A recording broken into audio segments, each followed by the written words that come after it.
Bang ding ding, trademark. He come out 6'7" tall. Bang ding ding, 1 star. Bang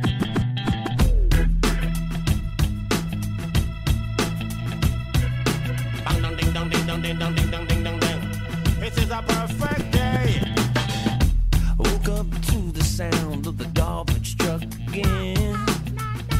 Upstairs neighbor's toilet's leaking on my head. Cars broke down, I missed the bus, there runs a 10. I had a feeling this was a day to stay in bed. I finally left my pad right under Jumbo's cloud roof. A police officer pulled out his gun and said,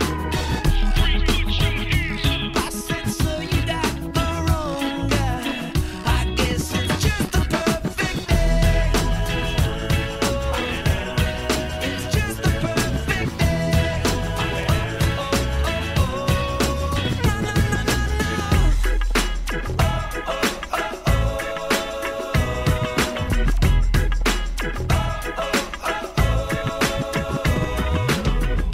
Hey guys, welcome back to another great episode of Eggs. Today we have a very interesting episode. It's going to be a quick conversation with Ryan and I. We're going to break down a trip that I just went on, and after that we're going to have a 4-hour-long conversation with a guy named Randy Smith, aka Yukon Smitty. He's worked in the mining industry for his entire life and has some amazing stories. And it's going to be a long-form interview, so it's going to be a lot longer than, our normal shows, but I had the opportunity to interview him in person, and I wanted to take advantage of that while I was there. So before we get into the conversation with Randy, Ryan and I have been kind of on hiatus for a while. I've been traveling up in Nome, and we're just going to play some catch-up and go over the last couple months with COVID and my travels and Ryan's business and everything. And we're just going to catch up, and then we're going to air Randy's episode and go from there. So without any further delay, Ryan, how you doing? Hi guys. So this is actually kind of awesome. I was going to try and pull up exactly when it's been, because I don't have it right in front of me, but it has been what feels like an eternity since there was such a thing as an egg show with just me and Mike on it.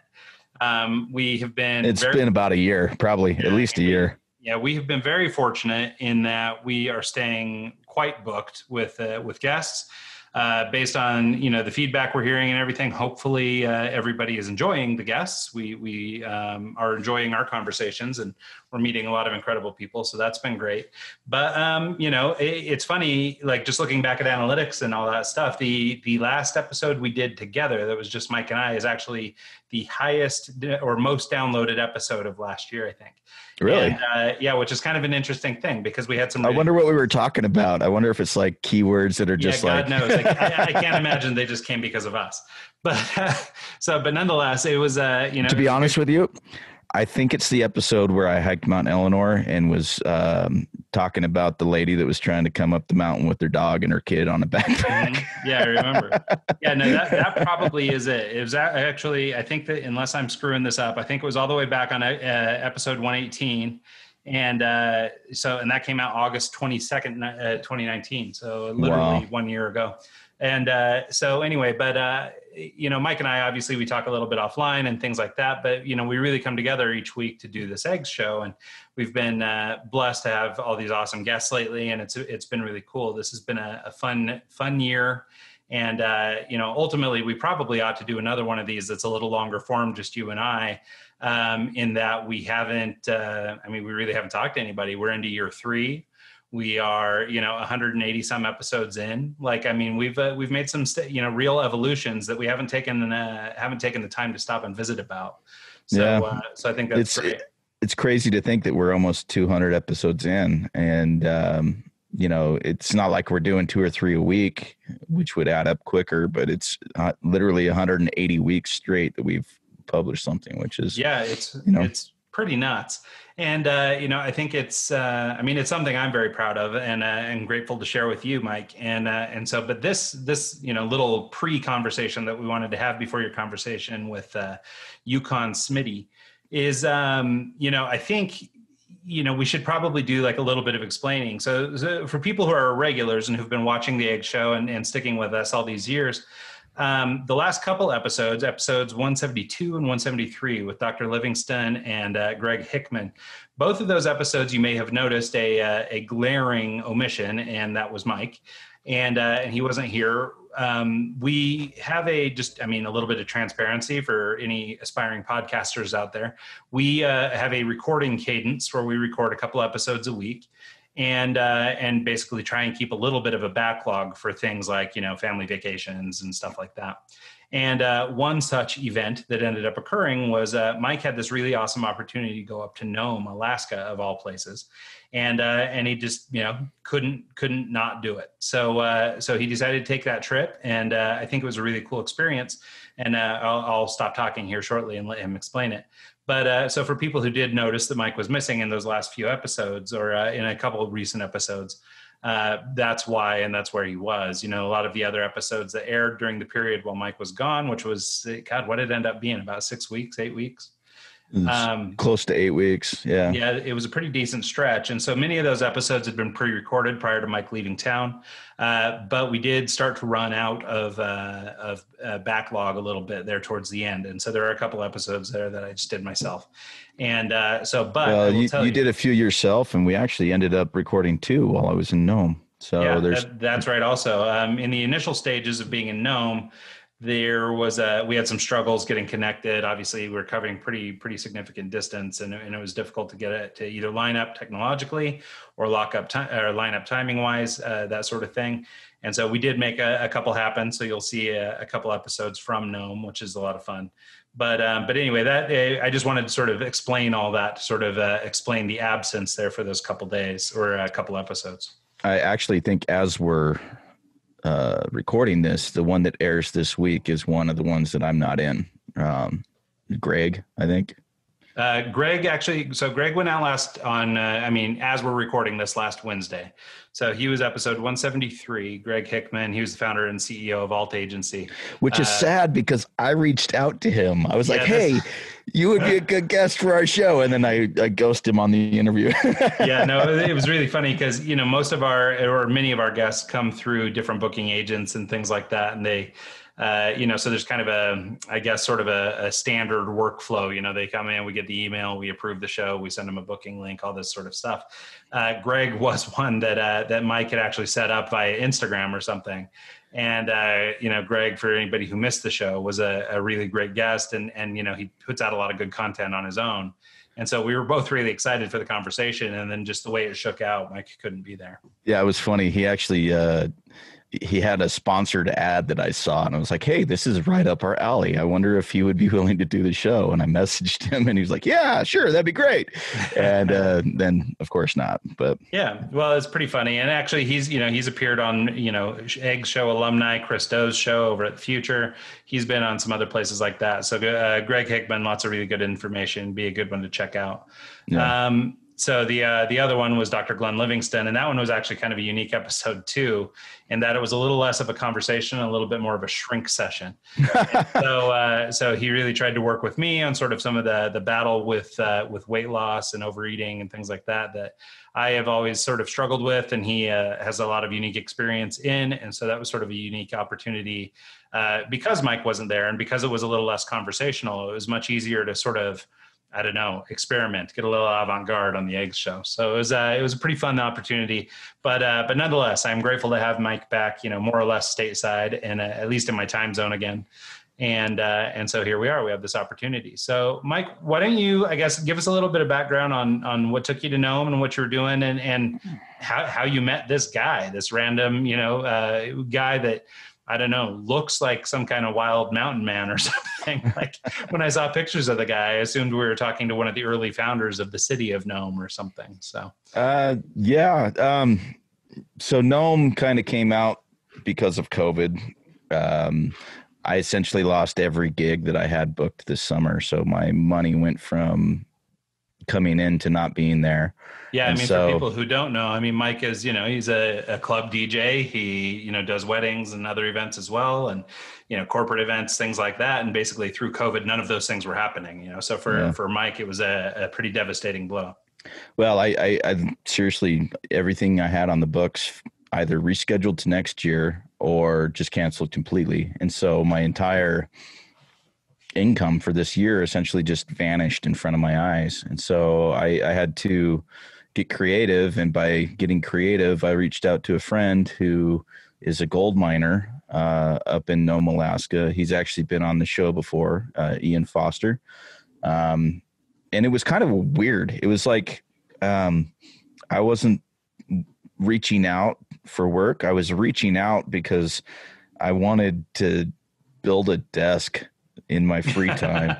Like I just recently purchased a studio desk for the studio, and I was going to build it. And I reached out to him because he had just done something similar with live edge oak and was going to, he had done it. And I was like, hey, what do you do with the epoxy? I'm trying to do something similar and this and that. And he's like, yeah, you do this, da, da, da, da, da, da, da. And in the conversation, I was like, oh, are you going up to Nome this year? Yeah. Like, I got to come visit you one of these times. And he was like, okay, well, if you want to come up this summer, I need a crew for a remodel project that I'm working on. And, I've got a bunch of jobs lined up, and I'm trying to line up a crew. And that phone call turned into, okay, I've got a plane ticket booked and I'll be there on Friday. And then I call Ryan and be like, hey, this podcast that we're doing, it's on hold. Yeah, so I'm leaving. Yeah. And so it's funny. So for people who you are interested, if you go back literally almost 100 episodes ago, Ian was on episode 84. So yeah. 084. He was on a TV show called Bering Sea Gold. And so he's a really interesting guy to boot. I mean, a great conversation, a lot of fun meeting him. But so I totally understand chasing him up to Nome because, yeah, he's a good dude, and that's a cool opportunity. Well, it was more, I needed the money is what it came down to. And the trip was awesome. It was great. It was a lot of work. I was pulling 10, 12-hour days every day, 6 days a week. We seriously only just took Sundays off. And he was out gold mining a lot of the time. And so I was kind of running the crew and working with the guys. One of the problems up in the Bering Sea and in Nome is because of the way that the ground freezes and the permafrost is up there, they can't have concrete foundations. They can't build on concrete because the ground literally shifts. And if you build on concrete, you're going to get cracks all over the place, and there's no way you can fix it. And so every house up there is built on piers, on blocks. And every year or every other year, the ground will shift to the point where doors won't close, windows won't open. The house will just be completely unlevel. And so one of the main things I did up there was I would be crawling around in her houses and jacking the house up and leveling the house with the water level. And it was a lot of hard work. While I was up there as well, we Ian and a business partner of his, Clayton, Clayton, if you hear this, I want to have you on the show. You'd be an amazing guest. And so please reach out, or actually I'll hit you up. We'll get you on here. Clayton is a real estate investor. He buys and flips properties. And while I was up there, they bought a house and remodeled it. And that was pretty much one of the projects I worked on for about a month straight was, when they took possession of the house, we went in the next day and leveled it. It took probably 3 or 4 days to level, and then we gutted it completely and put new flooring in, painted, put new doors, put new cabinets, put everything in like you would go to flip this house, and that's their intention, is they're going to flip it. And it'd be interesting to have that conversation with some numbers and figuring out, especially because I can't even fathom how they might get that done in Nome, Alaska. I mean, I think there's only about 4,000 people there. I can't imagine you got a Home Depot handy. Well, there's not. And then that was actually a huge problem because anything that is in Nome, it's the last place on the destination. Like anything that comes up there has to be shipped. And so to get the doors, the cabinets, the logistics of doing a remodel. You had to fly down to Anchorage, buy all the stuff there, package it up, put it on a shipping container, and ship it up to Nome on either air cargo or on a boat. And so if you forget something or take a wrong measurement or mess up, it's not like you can just turn around and go to Home Depot and exchange the product that you bought. You're stuck with it. And so logistically, it's a nightmare. There's two hardware supplies companies up there, but one does lumber and one does like plumbing. And so you have to kind of know what's available and figure out the markup that's up there. For example, a sheet of plywood that would normally sell for $30 in the States goes for $65 up there. So your cost breakdown on, just buying materials goes a Subway sandwich. Double. Yeah. Yeah. A Subway sandwich up there costs $13. Holy you can't crap. go to a restaurant and spend less than, $50-$60 for dinner. And, like for Ian to feed us just pizza and a meal for the crew is $150-$200. It's ridiculous. Just the expenses that come into play when you're living up in a place like Nome. Well, yeah, I think for a lot of people, like if you think about small town living or something, you would think, oh, well, it's a small town, everything's pretty cheap or affordable, versus like these big cities and stuff. But you don't factor in how remote Nome is. Like, when you told me you were going there, I was on Google Maps and just checking it out, and I mean, like, there's not much further away you could really get. Like, that's pretty remote. Yeah, it's like I needed some time, so I just went to the edge of the earth to figure my, But yeah, no, it seriously is. You can't drive to Nome from the States. I think Anchorage is about as far as you can go, and then once you get there, it's kind of like you fly from there, and it's so remote. It's so far up there that when I got there, it was towards the middle of summer-ish, and the sun didn't set. Like I would be working, and it's coming up on 10 o'clock at night, and I'm still thinking it's 5 o'clock in the afternoon, and then it's midnight, and it's like 8 o'clock in the afternoon, and 3 a.m. rolls around, and it's like still the sun's still up. It's the weirdest thing. And that was interesting to get used to, just figuring out sleep schedule and making sure you actually lay down and go to bed at some point, or else you'd just work 24 hours a day. And then had some really cool experiences. Well, I was going to say, I know you worked a ton, but I know there was a little bit of time for recreation in there. That was Sundays. I saw a lot of pictures of like salmon fishing and doing some things like that. And, I mean, if people go back and check out Mike's Instagram, it's just at DJ Ontic on Instagram. You go back around the end of August, middle of August, you can see some of these pictures. And the place is so cool. And but like the fish you're catching, I mean, like, you hear everybody talking about the fish tails and going up to, they caught something this big, this giant fish. But the fish that you're holding, barring any Photoshop, I suppose, I mean, it was massive. Yeah, I've never caught a salmon that big in my life. And that photo right there was worth the price of admission to get up there. So we went fishing a few times.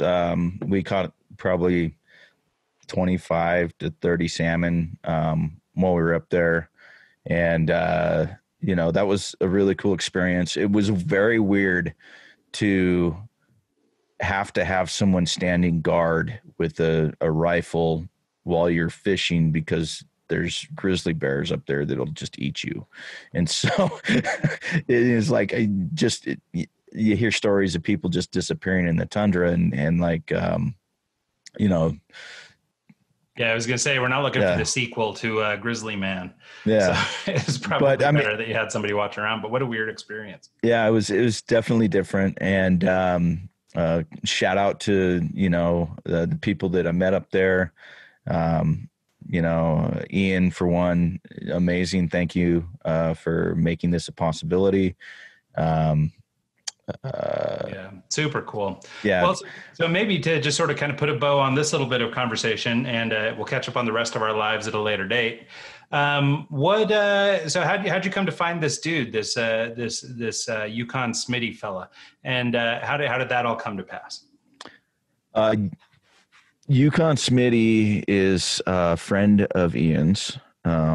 They actually have worked together for about 10 years now.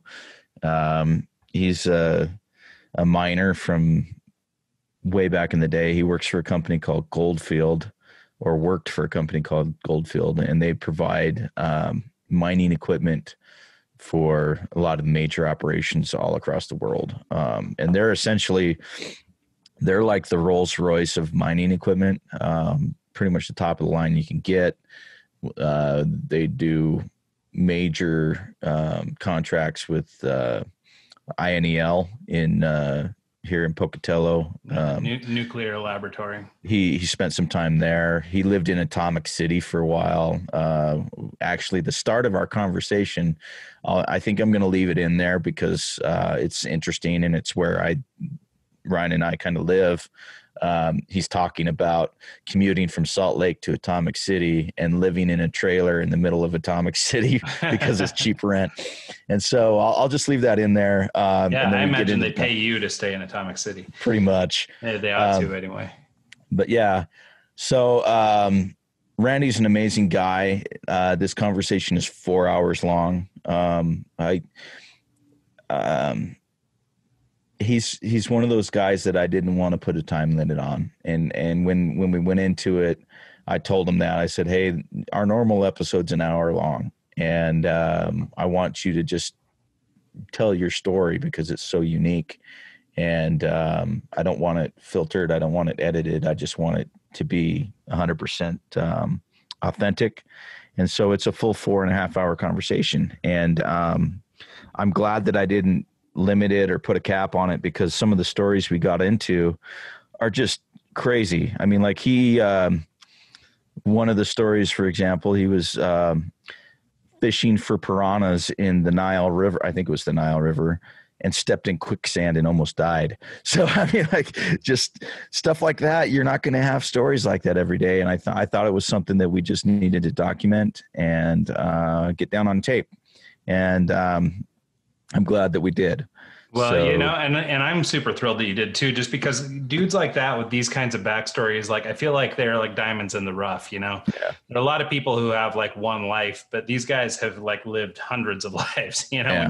when you start hearing their stories. And, not to keep plugging Mike's Instagram, but if you go check out his Instagram again at DJ Ontic, there's a picture of this dude on there. And I mean, he looks exactly like what you're expecting right now. He's the mining equivalent of Santa Claus with the big old beard and all this stuff. And I mean, it couldn't be more perfect. So, at the time of this recording, I've actually not heard the talk. So I'm really looking forward to hearing it myself. So looking forward to our episode drop. So everybody join me on the podcast and take a listen. I think it'll be worth your time. And just sort of, I guess, don't take for granted how awesome people can be, because like these stories are just incredible. And you just, you don't have the opportunity to sit down and hear this kind of thing from people very often. Yeah. Looking at him, he doesn't look like, like, oh, this is going to be an amazing story, but he's one of probably 100 people in Nome that have amazing stories like that. I was talking with a friend, Colleen. She's one of the people so Ian's cabin doesn't have water, doesn't have electricity. I was literally camping on a cot while I was there and putting insulation in and helping him kind of get his cabin built out. And so we would go into town, and Colleen's house is where we would do laundry and shower and all this stuff. And shout out to Colleen for being awesome and opening her house to us for that.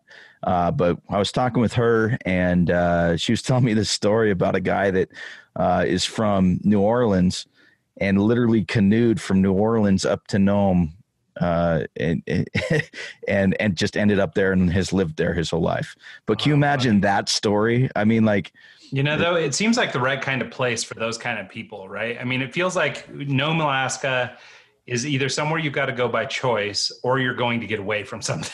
Yeah. Like, there's something 100%. going on. There's a little, credit union somewhere that's looking for you, or there's something going on.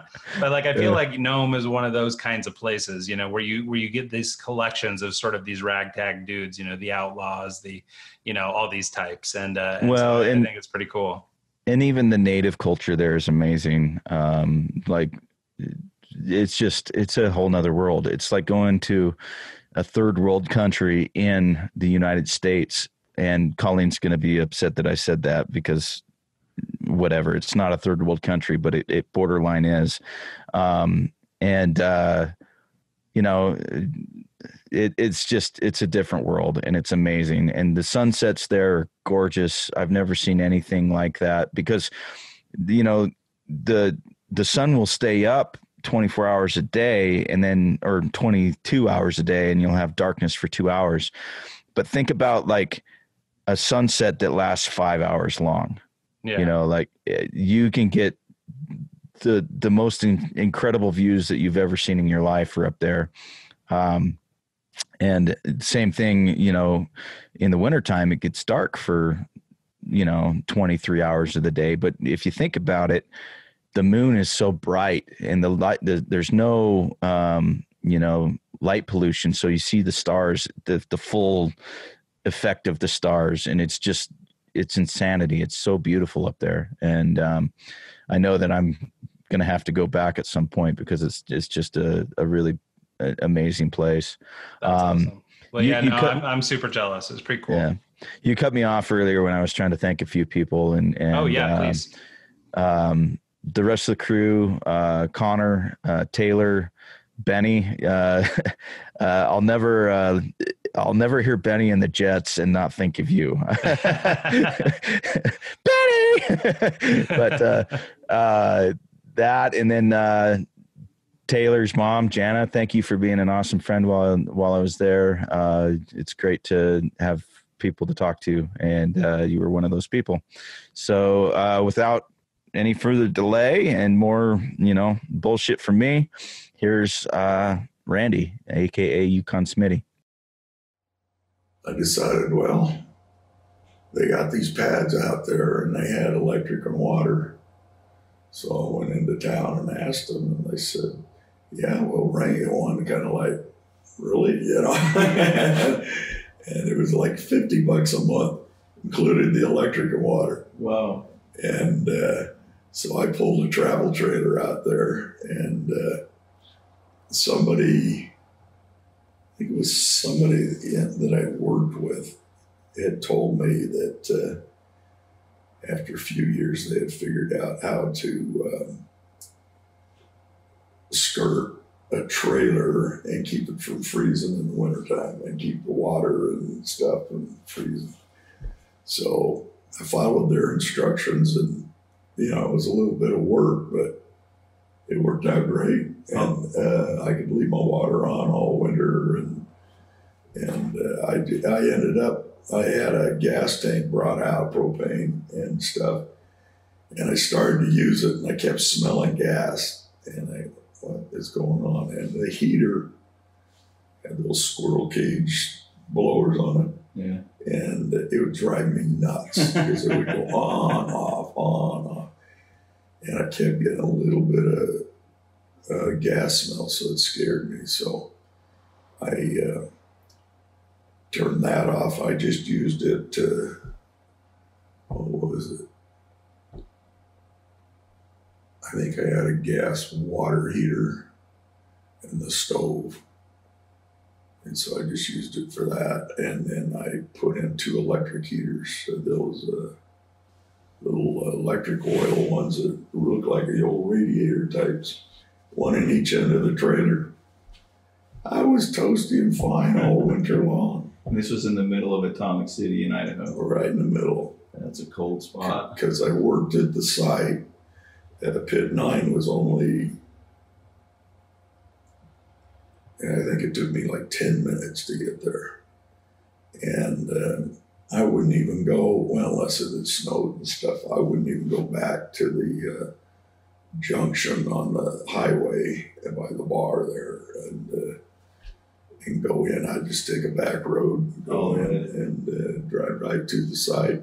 It's the closest place I could get. Everything else, I looked in Atomic City. I'm not in Arco, and almost bought a house on auction there, and or a lot. And I thought I'd just live there, and but I just commuted. I'd go Sunday morning or Sunday afternoon.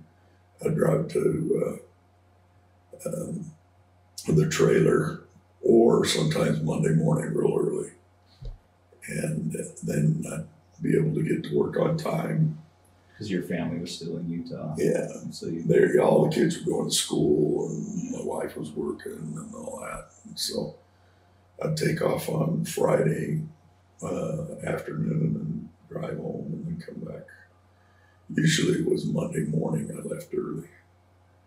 And there were a few interesting times. I remember once it snowed there in Tremont, really bad blizzard, and they closed the freeway. And I've made that drive hundreds of times. Yeah. And I'm going up the pass, and it's snowing, and this is like 4 or 5 in the morning.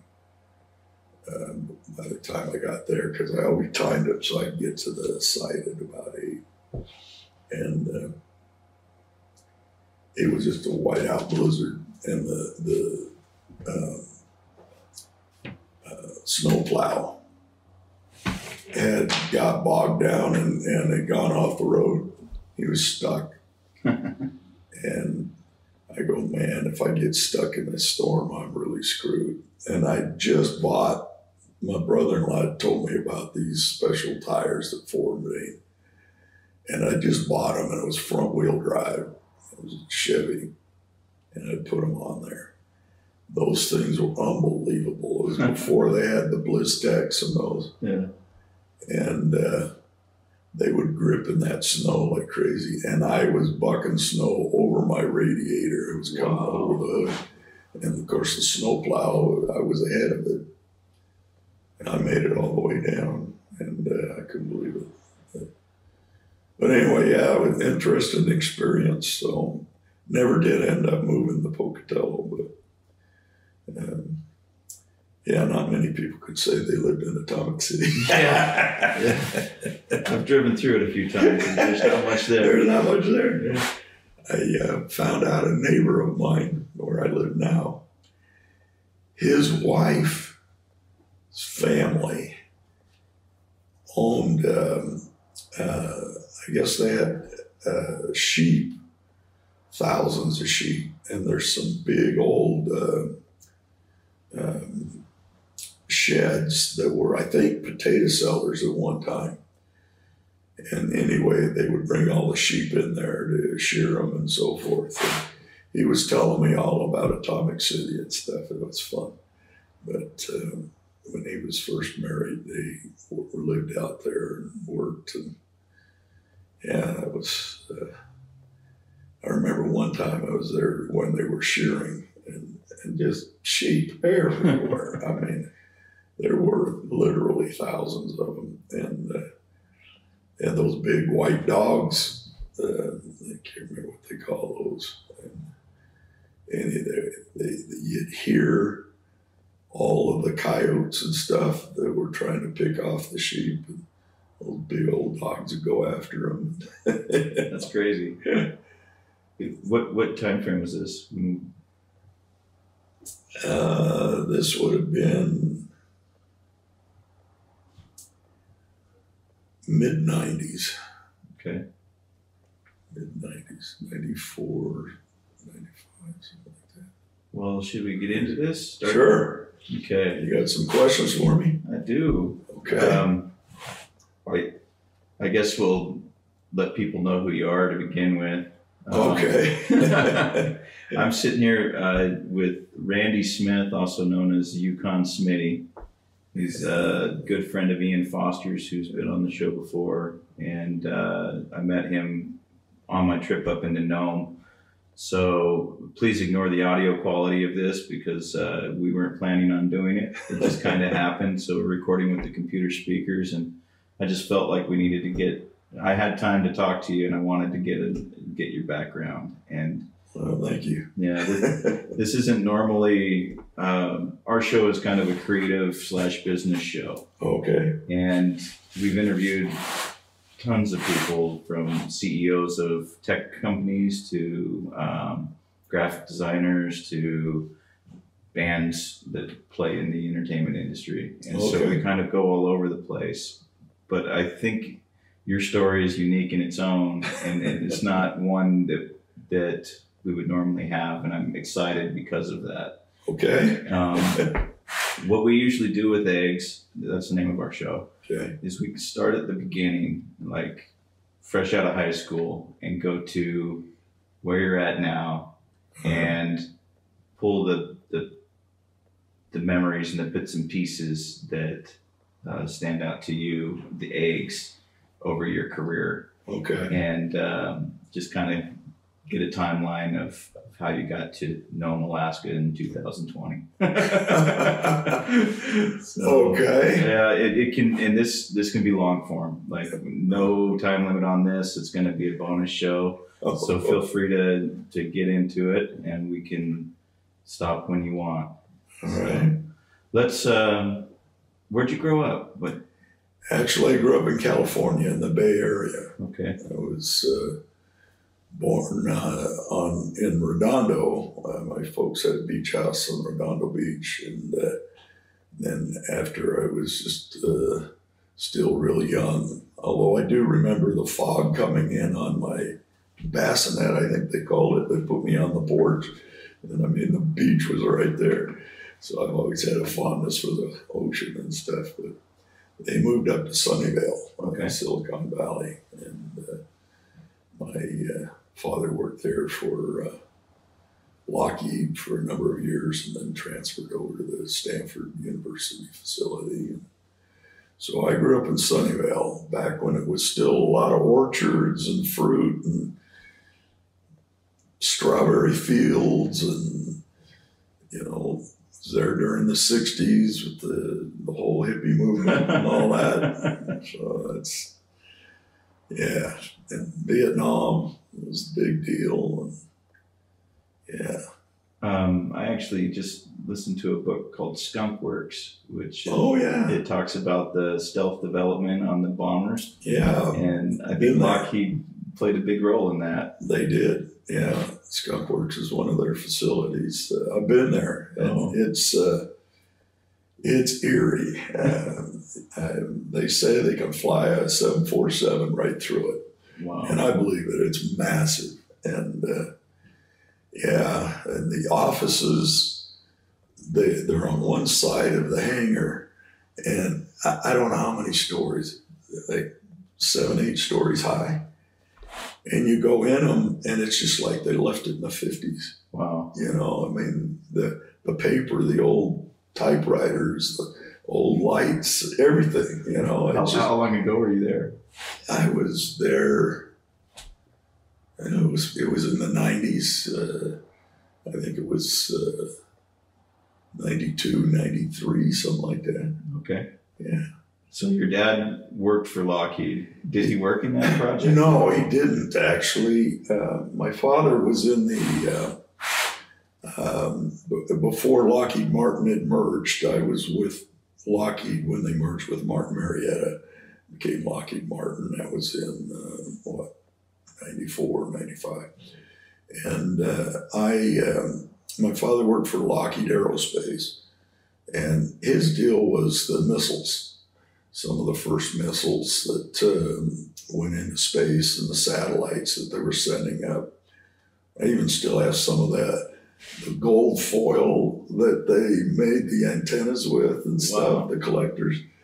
And I know the first monkey that they tested with and that they sent into space, my father worked with the monkey and the trainer for that. Wow. And he was never, because of his clearances, he was never able to tell us what he did. Yeah. And then I would see the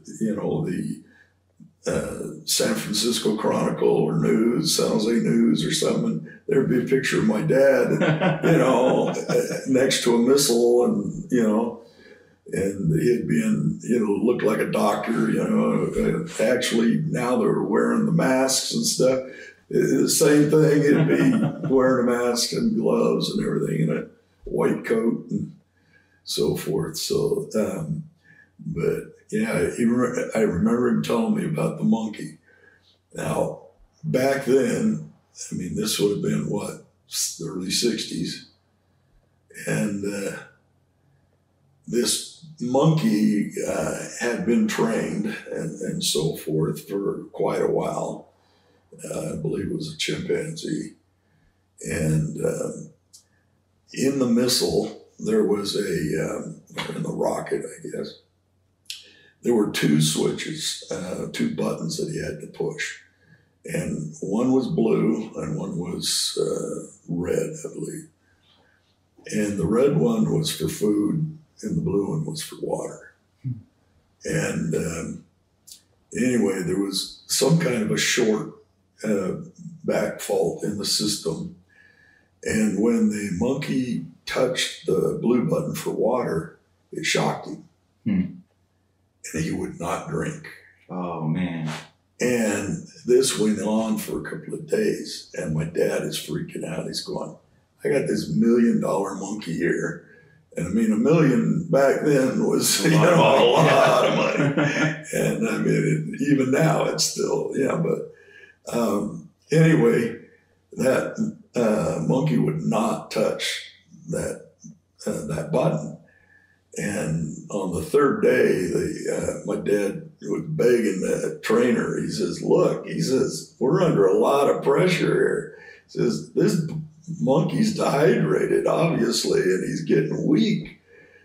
He says, can you give him an IV or something, to keep him hydrated? And he says, no. He says, if he does not touch that, if we give him any water, he'll never touch that button. And they had fixed the fault problem and everything. And so anyway, he says it was on like the third or fourth day. He said the monkey was so weak it could hardly raise its hand, and it hit the blue button for water. And he got water. And he got water, not shocked. And he says he was just guzzling that water down. And so anyway, yeah. So I got really, really close. So anyway, he had a lot of great experiences too in his life. And he's the one that kind of got me into mining. Okay. Your dad mined as well? He did. My grandfather on his side, and then it goes back to my great-great-grandparents on my mother's side. Okay. They were actually, they went to the Klondike there in Dawson. Were they one of the pioneers? They were one of the originals. Were they sourdoughs? Is that what they called? They were the sourdough, original sourdoughs. Been reading Oh, really? Yeah. Reading on it. Okay, good. Yeah, they went up. I think they got there. Was it 1887 or 1888? I'm not sure. It was, I remember I never knew my great-great-grandparents, but my great-grandmother was telling me stories from the time I was a little kid, because she was 8 or 9 years old at the time when they went up. And she had a sister that was a year older and 3 brothers. And so they went up there and they arrived the day that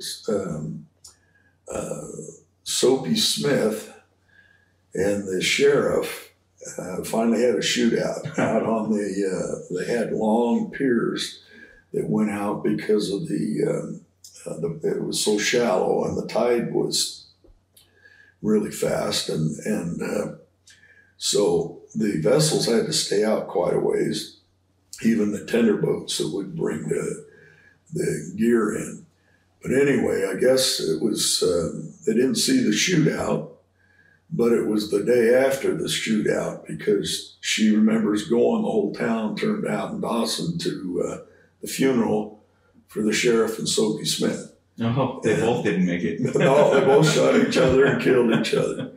And anyway, Soapy Smith was the real character there that, you know, ran the underground and so forth, and caused all the problems for a long time for everybody. But anyway, I remember her saying that he must have had some family, because she said she remembers a purple ribbon on his tombstone, or, you know, The cross. Yeah. well, they had a wooden plank that they had carved into. And she says, I remember a purple ribbon on there, and it said, "Bless you, Daddy," or something like that. And, or "God be with you, Daddy," something like that. And anyway, for some reason that stuck. But yeah, my great-great-grandfather, he was the miner, and my great-great-grandmother, she was a doctor, and she was actually a surgeon from the East. Okay. And they didn't think much out west, especially all the way to Alaska, about female doctors.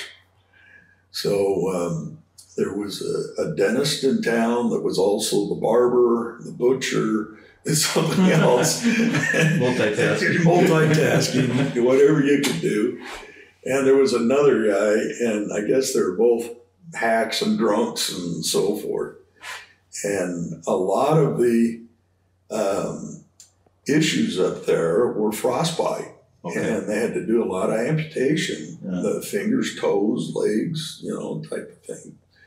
And, well, especially in the wintertime. But anyway, her patients were living and surviving. And, of course, medicine back then wasn't all that advanced, but her father was a surgeon back east, and she actually became a certified surgeon, and which was kind of unheard of in those days, even in the East. So here she was, and she would, you know, have a hygienic place and take care of the wounds and so forth, and she could sew them up, and of course, once that happened, most of them had to give up their lifestyle. They couldn't mine anymore without a limb or whatever. And so she would end up, they'd pay her with their claims and stuff. Oh, really? So they would sign over the claims to her, and Grandpa and the boys would go out and check them out and go mine them. Wow. And they actually ended up with a pretty good one on Bonanza Creek, which was the most popular place. And anyway, I understand that that claim was, they weren't able to refile it in time because there was something going on with the recorder's office, and they had to get on the boat, and they didn't have time to wait till Monday to record it or something. And so some guy jumped it over the winter, and they pulled the largest nugget that was ever pulled out during the gold rush out of that claim. Oh, man. There they go, lost that. So anyway, yeah, she'd tell me stories. One of her duties was to go and get water, you know, off the Yukon River. Yeah. And she'd have to take an axe and stuff and break through the ice in order to get a bucket down. And so one day she did that. She says, up popped a prospector's body out of the hole, because that, you know, she cut through the ice, and that was a pressure relief area. And so this guy must have fallen in upstream somewhere, and he came up through the gusher, scared her to death. And anyway, what was another thing she was doing? She was, there was a woman that had died, and she was braiding her hair, washing and braiding her hair for her funeral. And she said, she says, the woman sat up and screamed.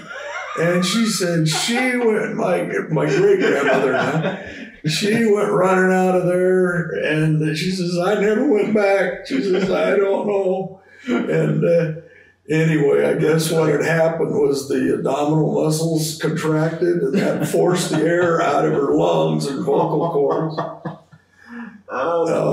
She was a character. Her and her sister used to have a little dance routine, and there would be the call girls, the dance girls, and they would make them little outfits and stuff so that would be, look like little dancers, and they had to sing and dance for the prospectors. And she said they'd throw them nuggets and stuff, So they made a deal with the bartenders that they would do the routine, and but they'd get to come back in the morning and sweep the floors and clean them up. Yeah. So they chalked all the planks on the floors so that the gold dust would go down to the Yukon River in the afternoon and pan it out. Wow. That's, just to think of, paying for your drinks in gold. Oh, yeah. The dust falling in. I've heard that, like in San Francisco after the fires, at the boardwalk, when they cleaned up, there was millions of gold there. Well, I don't know about millions, but I know there was a lot of gold.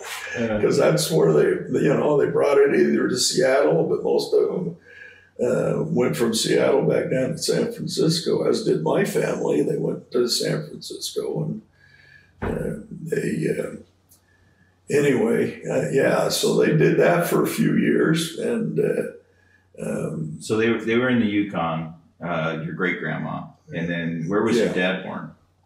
My dad was actually born in Chalice, Idaho. Okay. And he grew up there on a ranch, and had a twin brother. My grandfather was a forest ranger. Okay. And so they kind of went through the Depression and all that up there. And then he went to college, and I think he ended up in Pocatello, going to school there for a while. And then eventually his twin brother, my uncle, he was he was the last living flying tiger. That flew over the Burmese hump. And one of the stories he would talk about, just hundreds of guys would get shot down a day, and just, it was terrible. This was in the First World War? Second World War, in Burma. Wow. And, but anyway, my dad died several years before his brother did, but anyway, they both had quite a livelihood. They loved to fly. My dad built a couple of planes, and that kind of got him in. And he was aeronautics mechanic specialist, and that kind of got him into Lockheed stuff, and into the missiles and rockets and all that. And so it kind of evolved from there. But I remember my uncle would always get together, and they would try a new plane out, so let's see what this one can do, and geez, my uncle would smoke a pipe, and he had a little holder by the windshield on the dash there, and he'd try to make it float. Keep the smoke level. Yeah, and then my stomach would be going, Did you go up with him? I'd go up all the time, every chance I get. Wow. I could hardly see out the window, but I remember one of the planes was in San Jose Airport. My dad had built a fiber, what do they call it, fabric plane. And he had just gotten through finishing the wings, it was all painted and everything, but to keep the weight down, they didn't have a battery and a starter in it. You had to prime it and pull the propeller prop. Yeah. And so he had pulled the chocks from the wheels, and I couldn't even see out of the windows. But he told me, he says, when you hear the engine pop, and I was like 4 or 5, And he says, when you hear the engine turn over, he says, you push this one in and pull this one out. Okay. Well, I didn't know it was the choke and the throttle. Okay. And he didn't say how far out, right? So I do remember him telling me, though, that, or teaching me later that, they were wood props back then, and you never clamped your fingers over the prop, because when she would kick, it'd take your fingers off. Really? Yeah. Because it turns that quick. Yeah, it pops that fast. You can't pull your fingers back. So it always open-fisted and you push. And anyway, I hear it pop. I push in what I found out later was the choke, and then I pull the throttle out. Well, the plane takes off, and my dad's out there in front of the prop. He dives down and runs around, grabs a strut, and he's going, push it in, push it in.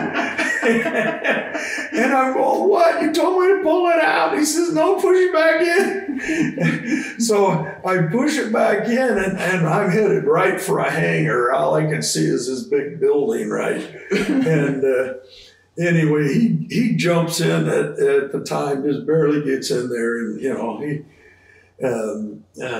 shut the throttle down, and anyway, I go, oh man, I'm in trouble. Anyway, we went for a good flight, and later in high school, I signed up for flight school, and I was back at the same airport, and I was still having these traumas. What do they call that? PTSD or something. And I'm going, oh man, this is not my game, and they had this thing where students would take the pilot seat, and the instructor would be in the front passenger seat. And you weren't allowed to talk because the instructor was helping the student pilot out and talking to the tower and all this stuff.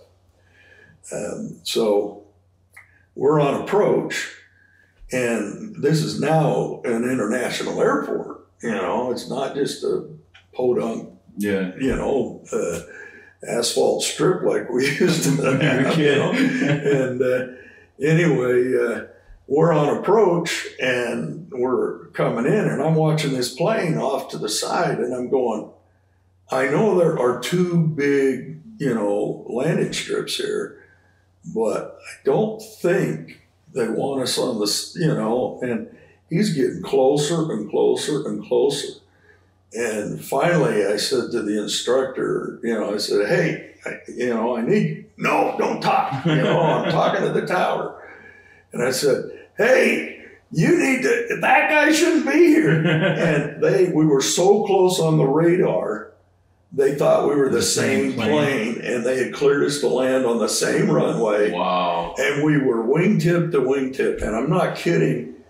There was, without exaggeration, there was probably maybe 20 feet between wingtip and wingtip. Wow. And of course, we were already dead on line, and he was moving in. Wow. For approach. So had you not said something, that you probably would have liked. Yeah, because he was focused. The other pilot was watching him, and the passengers, they weren't looking. Yeah. And I just happened to notice them off there, and oh boy, he gets on the horn, and he's talking to the tower, and you see that other pilot, he looked over, his eyes went as big as a bear's, and he just, takes off. And oh boy, I tell you, we landed there, and that was it. It was my last, I said, that's it. No more flying for you. No more flying. And that was with me being a pilot. Yeah. But that was the start of a long career of flying in the bush and stuff with other characters in Africa and South America and all kinds of places. So you're learning to fly into high school, college years, right? What's next? High school, did you go to school for mining, or did you just kind of pick it up? Of all the kind of oddities, I guess, I was a competitive swimmer.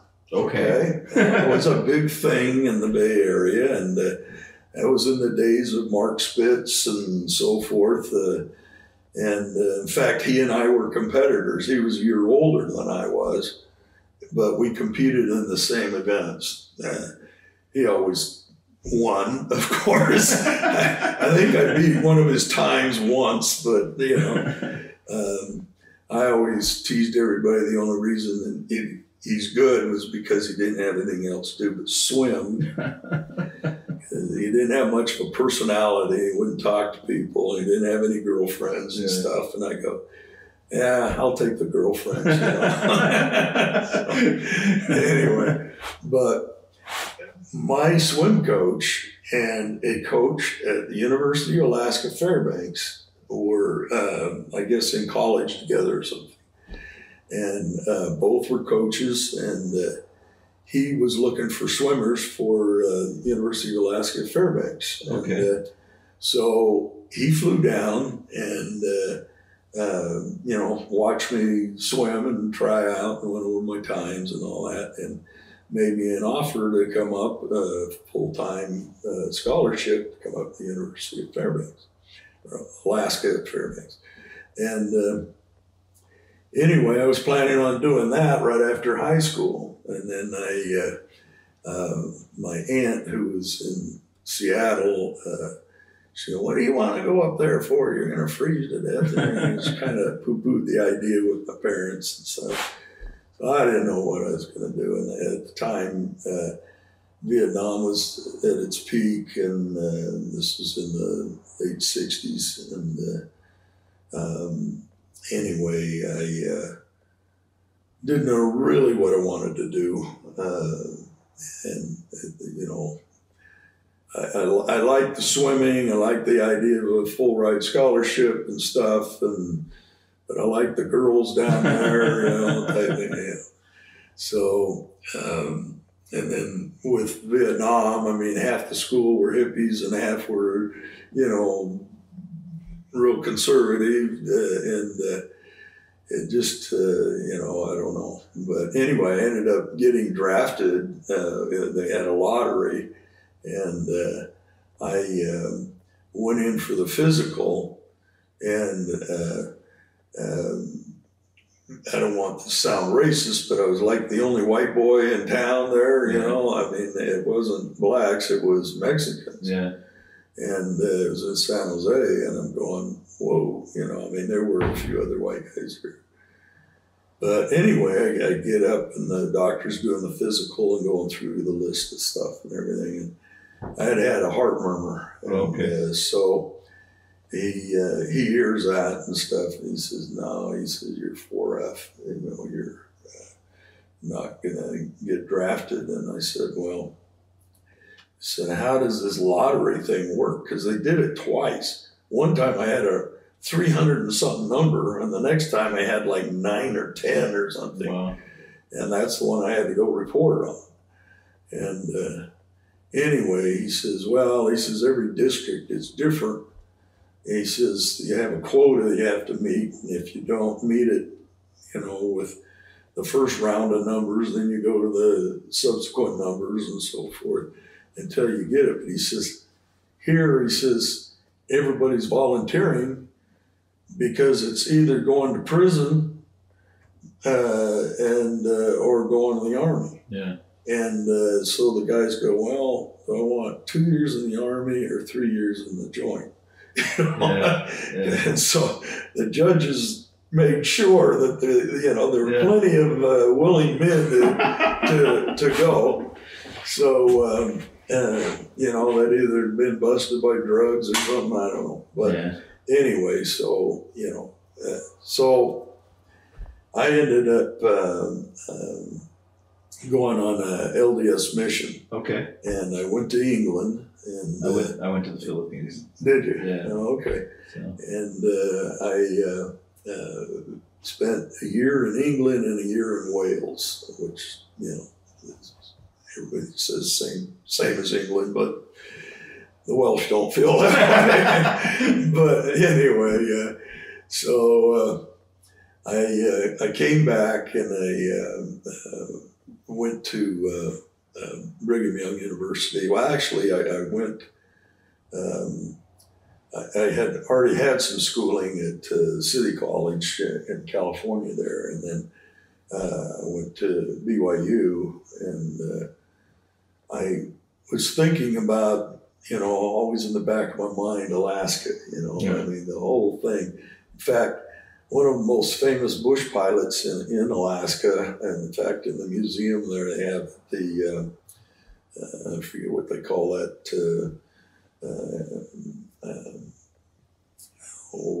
Is it a museum here in Nome? No, this one's in Anchorage, at the Anchorage Airport, Fort Hood, or not Fort Hood, but Lake Hood, where they have all the amphibious planes and stuff. And anyway, A.A. Bennett was one of the first guys there, and old bush pilot, and he's the one that taught my dad to fly in a float plane. Oh, okay. And so anyway, so there was a connection there, and my dad would, since he was mechanically oriented, AA would fly my dad into the bush to work on mining equipment. Yeah, well, no, actually to fix planes that had cracked up. Okay. Because at the time they were in Idaho and the Sawtooth Mountains, and a lot of these actors would come up on these special hunts, and they'd get back into the sawtooths in the pretty rough country, and if the plane would break a strut or a wheel or, ding a prop or something like that, to bring another plane in to fly them out. And then my dad would fix them up and best he could. I remember seeing one plane, he had a wheel on one side and made a log skid on the other. And he told me once, he said, A.A. Bennett, he said he always had this rule. He says, I'll never fly in an airplane unless I'm the pilot. And he never flew in a commercial airplane or, unless he was the pilot. You know Zeke, right?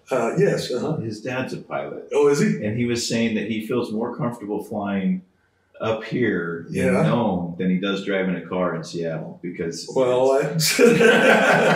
probably true. I've done a little flying around here. It's beautiful. A whole different story up here. But so your dad would never fly a commercial? No, it wasn't my dad. It was A.A. Bennett that would okay. do that. My father flew a lot of commercial stuff, but anyway, he said and he had flown into this one area, and the prop had, again, it was a wooden prop, and it had been dinged up pretty bad. So my dad actually was sawing it and filing it, and they were trying to tune it in to balance it, Yeah. He said that get it to where it looked just about right, and to get in, fire it up, and A would, put the throttle to it. I don't like it. Too much vibration. So they'd go back and tweak it a little more and tweak it. He says, finally, my dad said, it was perfect. It was better than new, and a little shorter, But he says, finally, A and him flew out. But anyway, he had quite a few stories from that. But anyway, that kind of got my interest up in Alaska, and I was mining in Northern California with my dad as I was going through high school. Just river mining, or we were river mining. We were mainly on the Stanislaus River.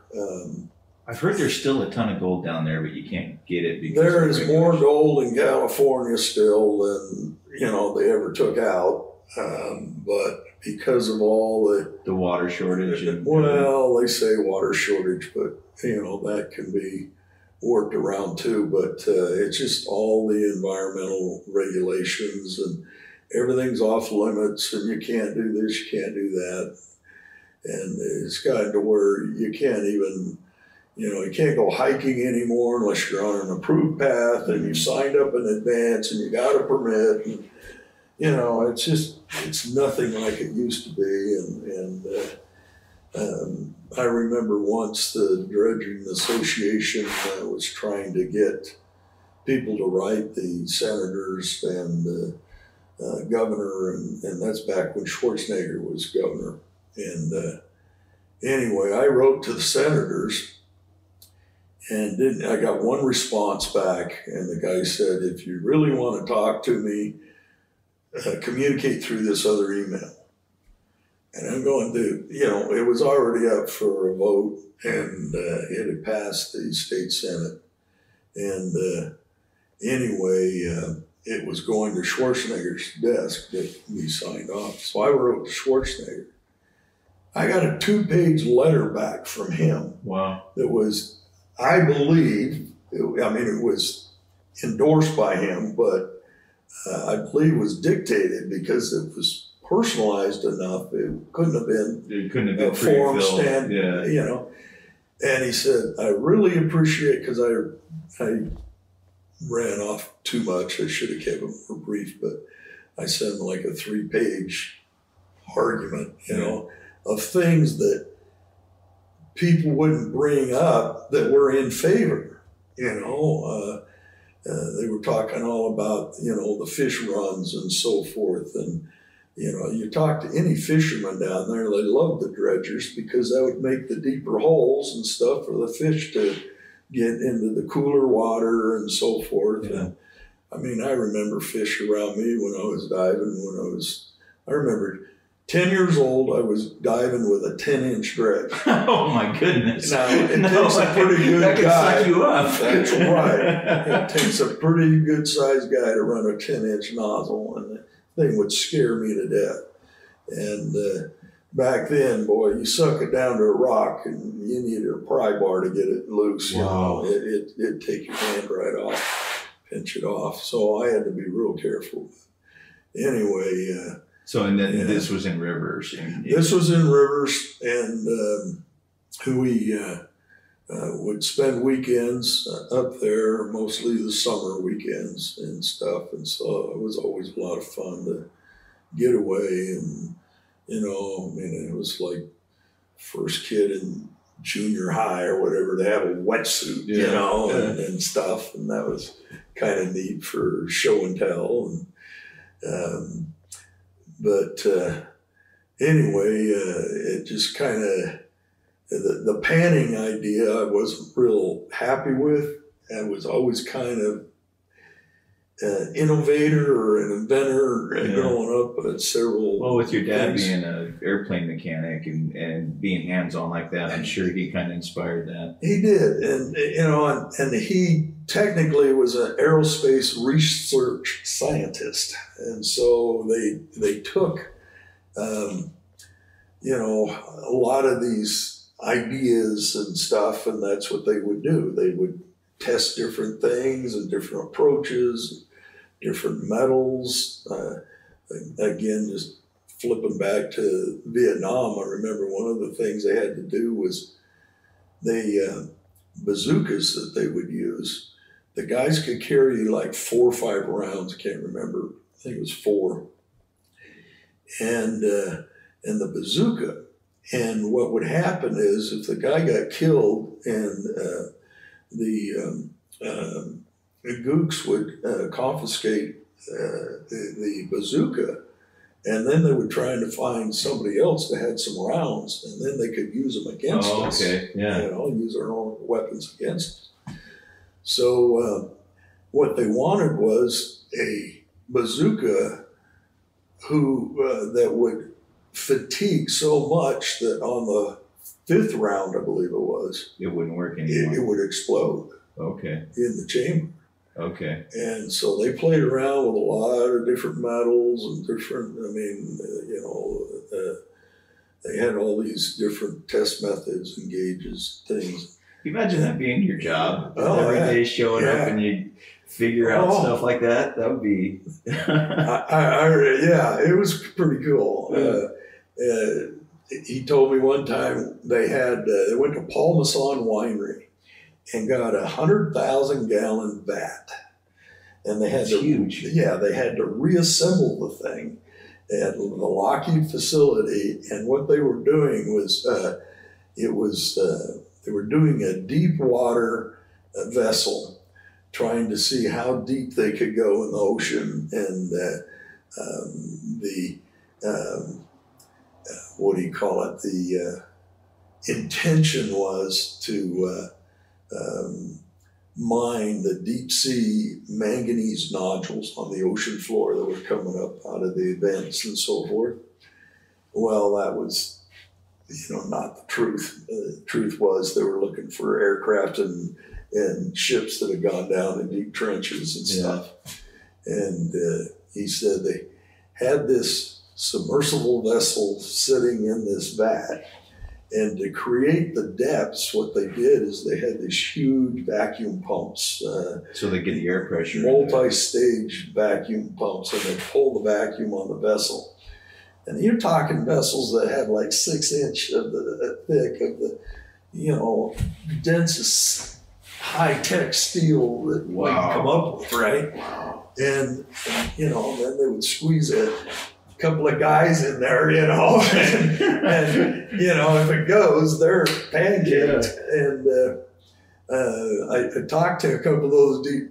I'm sure the sound of the boat divers. One of the guys was telling me, he says, I've been down there, I think it was 6,000 feet in a deep trench, something like that. I know it was over 3,500. And he said, of course, it was all classified then. Yeah. And he said that steel would be weeping the most purified water you could believe. I mean, all The steel was acting as a filter? Yeah, there was so much pressure. Imagine 6 inches of, I don't know what it was, titanium or something.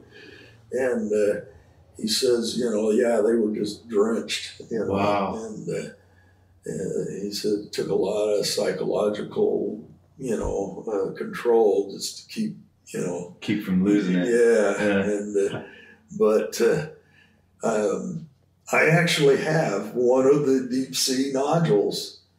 One of the vice presidents of Lockheed knew my dad was into the minerals and so forth, and he left, and the secretary brought this to him in a canister, and it's underwater,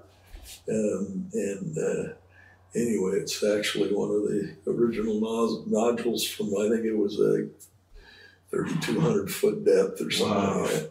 That's amazing. But anyway, when my dad was doing one of the tests, getting back to the submersible, he said he had just gotten up to pressure or up to vacuum. Yeah. Okay. And he said he reached for the valve to turn it off because it had met the overload spec. He said, just as he reached for it, she went. And he said, oh my gosh, he says 100,000 gallons of water just blew up everywhere, blew the vat up, they had a grandstand there with all these admirals and stuff and big shots from back in the Pentagon and everything. Watching this thing go. And anyway, he says everybody just drenched.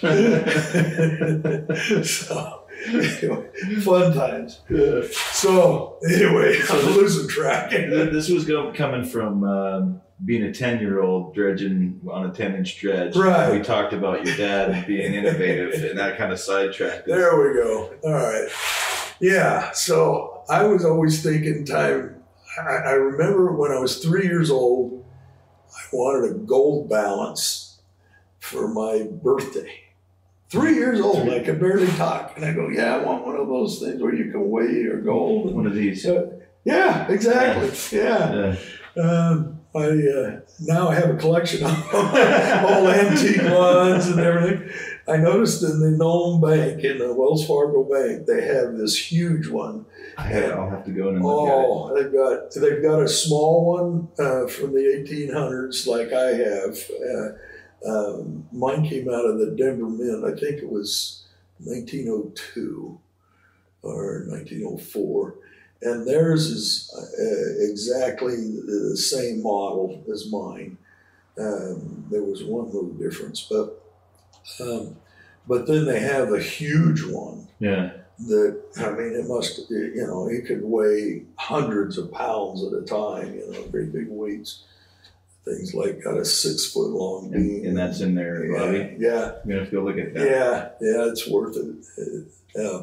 But anyway, I don't know why. I mean, I had my little gold pen, you know, and stuff. And of course, we didn't have plastics back then, so it was a metal one. As I got older, the time I was, you know, 10 and older, early teens and stuff, I'd sit there on rocks panning concentrates and stuff. And I go, man, this is crazy. This is so much work. Yeah. And I remember going, a lot of the rivers that we were on, the Chinese had gone through and mined. And so us teenagers would go through and we would look for their old opium dens and stuff and would find their old broken bottles. Never could find one that wasn't broken. Yeah. Because they had to break off the tops, you know. And we found a few pipes and stuff. And I remember this one area on bedrock. It was out in the middle of the river. And we were barefoot and walking across that, and I felt something sharp on my feet. I kept feeling around and stuff, and I couldn't see it because we were about waist deep, and the river was running pretty good, and I couldn't figure out. It wasn't years later, it dawned on me, those suckers had diverted the river and chiseled in the bedrock riffles. They made their own sluice box. They made their sluice boxes Whoa. out of the stone on the bedrock, and they had been there for 100 and something years. So they had been catching gold for 100 years. Exactly. If I would, you know, and now it's under some lake. Yeah. And, you know, I'm thinking, oh man, if I would have thought I could have figured out a way to just suck those riffles out, you know. But anyway, too bad. But we'd find potholes every once in a while, and then the mercury would get in them, and then the stones would burrow out the holes, and some of the holes would get fairly deep, and new gold that would be floating in and stuff, the sand would get ground up and blown out, but the amalgam would stay down in there. Yeah. And so sometimes you could pull out a rock in a hole, and there'd be a good amalgam sponge on the bottom of it. Wow.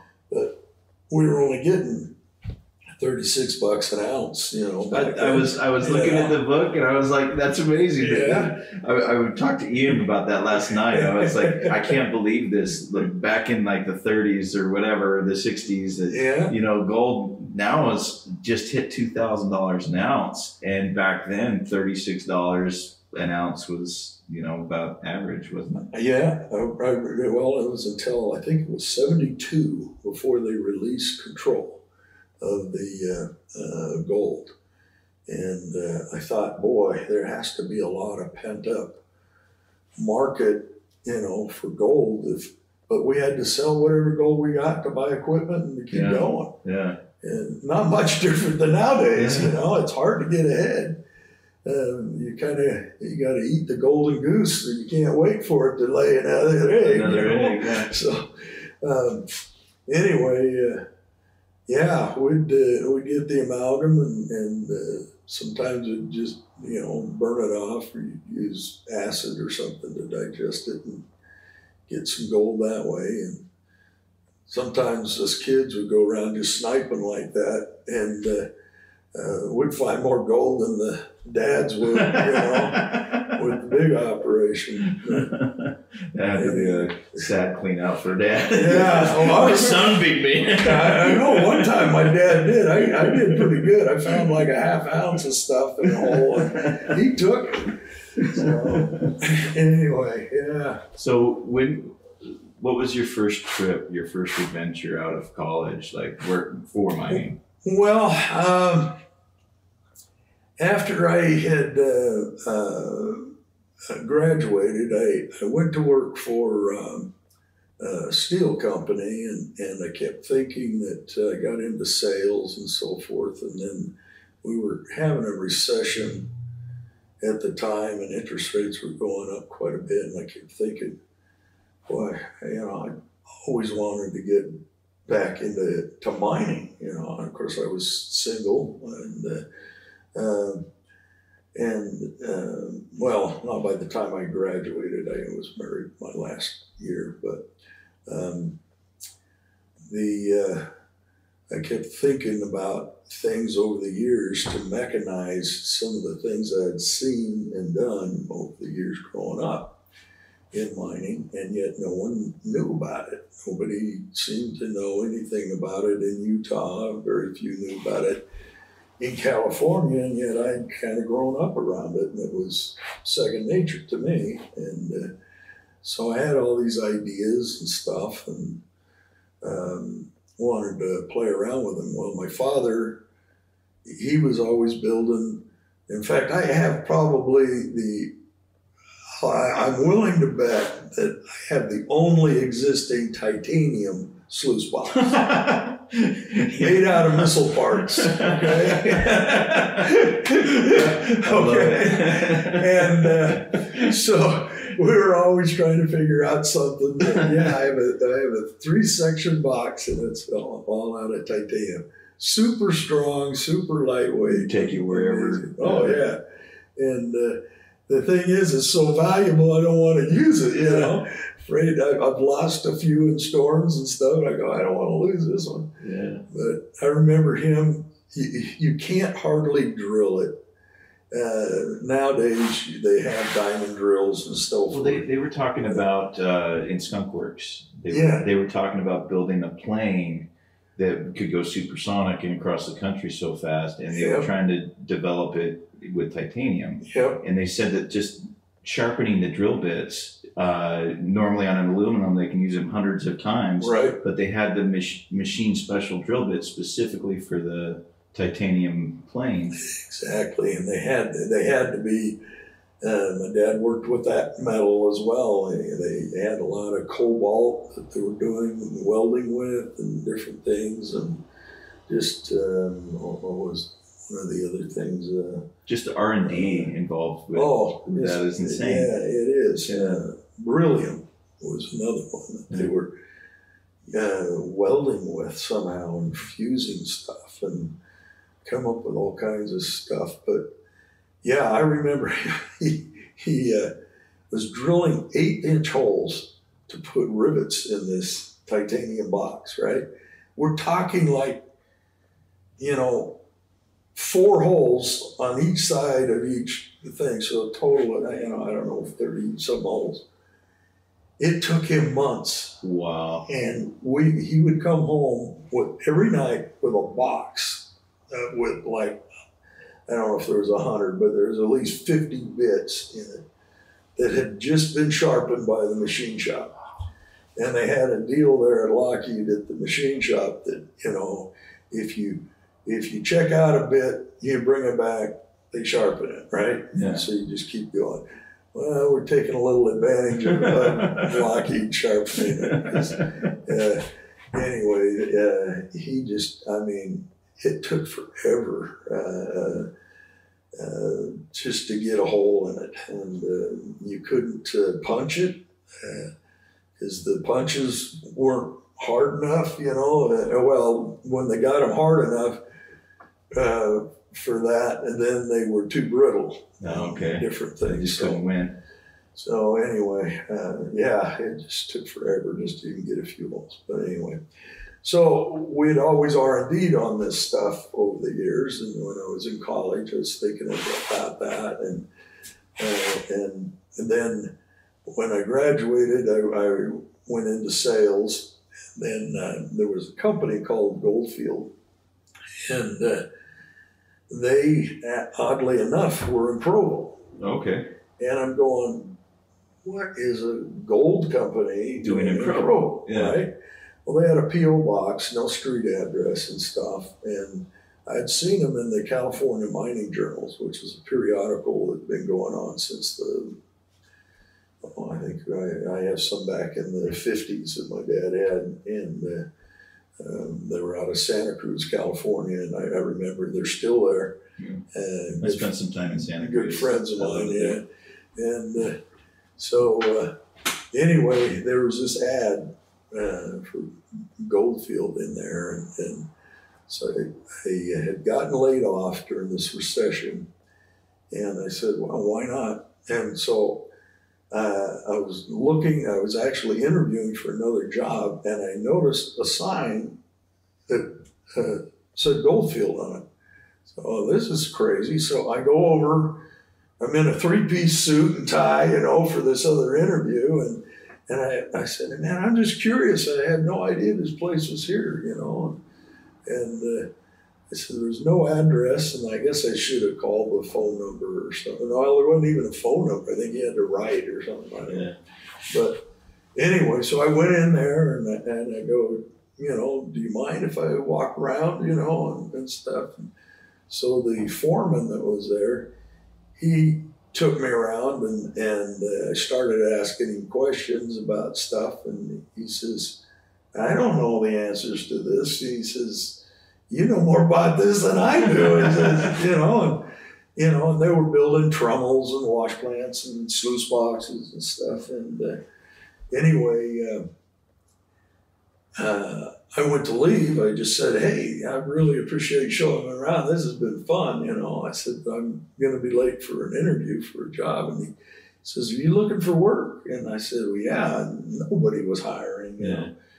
And he says, I'm going to have somebody call you, And I said, well, okay. So I go to my interview, nothing came of that. And that night I get this call from the owner. And he says, I understood you came into the shop today and you have a background in this stuff. I said, well, yeah, I grew up with it. It's fun. And he says, well, come on down and let's have an interview, And he tried drilling me on a lot of, more detailed stuff. And you had all the answers. Yeah, it was second nature to me, right? And so he hired me on the spot, and I thought, man, this is great. So I worked with him for several years, and then he sold the business, and because the price of gold was not fixed, but depends on how you want to look at it. For years, gold was around 300, 350 for almost 20 years. Mm-hmm. And it was controlled by central banks, and the big mining companies were hedging. Everybody wanted to get the most for the gold. So the minute there would be pressure, it used to be like when oil would go up, gold would go up. Okay. And then all of a sudden the opposite was happening and different things. And we're going, and then it always seemed to be around this 300, 350. And finally, my take on it was that's when everyone was dumping their gold, is when the pressure to drive it up was strong, they would dump it, because if they dumped it in a soft market, they would just drive the price way down. So that went on for years. Well, these central banks in all these foreign countries, including England, the U.S. was, I think, one of the few that never sold off their gold reserves. We sold off a lot of silver, but never were gold. But they had nothing to back their currencies with. They weren't on the gold standards, but everybody had confidence in the gold being there. If something happened to their economies, they could have the gold reserves. And so, I looked at it and I thought, well, that's, so anyway, he sold it to a guy that was, had a mechanical PhD, engineering degree out of Penn State, and he was kind of a know-it-all. And I hope he hears this. Anyway, he had a good mind, but he was one of these guys that couldn't communicate it and wasn't a real people person. Yeah. And he didn't really take the time to understand the process. But as far as, the mechanics of it, he was fine. So, and so we innovated a bunch of different equipment. And over the years, I developed equipment through Goldfield and stuff. And I'd go, well, we kind of need something to fit this market, you know, and then we'd go to work and I'd work with the engineers on it and we'd come up with a prototype. And we had some good successes with that. But the market was pretty soft, and we had built some equipment for Lockheed. And it was a test through an environmental division, testing equipment for Johnson Atoll and out in the Solomon Islands. And it was a plutonium cleanup, basically. And years later, they had come back and they said they had another one at China Lake, California. And this one was a target range, and they had been using depleted uranium as armor-piercing rounds to go through 1-inch armor plate. Wow. And you know, we're talking distances of like 3-mile targets, you know. And, you know, they'd hit and they'd ricochet, and a lot of people don't know that depleted uranium has the same specific gravity, or very close to that of gold, and tungsten, yet it's pyrophoric. So when it impacts and hits, it actually burns. Okay. And that's how they were able to penetrate the armor piercing. Tanks and stuff like that. It would hit it with not only so much impact, but it would literally just melt its way right through it. It's just super high heats. And anyway, I had the privilege of going to ground zero, where they had actually done the atomic bomb in Utah. Yeah. Okay. And or Nevada, I can't remember where it was. It was in Nevada. And anyway, it was the fallout that came into southern Utah. And those tanks had been used for years for different targets and different things. And they had used the armor-piercing rounds on them too. And they just looked like, you know, melted candles out there. It's crazy. But we were checking the radiation levels and, you know, and stuff like that. But, you know, so they had ordered equipment for China Lake, and it was specialized equipment, and I actually wasn't involved. I was initially involved with the design of it, and then I got waylaid onto another project for Mexico, and so the owner took over, and he changed everything and really balled it up, him and a couple other engineers. And going, what are you guys doing? Anyway, they built the equipment, shipped it down to China Lake, and, you know, bottom line is it didn't work. Yeah. And I'd seen it being built, and I'm going, I don't know what you guys are thinking, what you're trying to do. So anyway, Lockheed had thrown several of their people at it, and they couldn't get it to work. Goldfield had thrown all their people at it, and they couldn't get it to work. So they called me in Mexico and said, come back, you've got to go fix this stuff, make it work. And I go, I've been off of that project for a year. I said, I don't know what you guys did, but it sure looked screwed up to me. Yeah.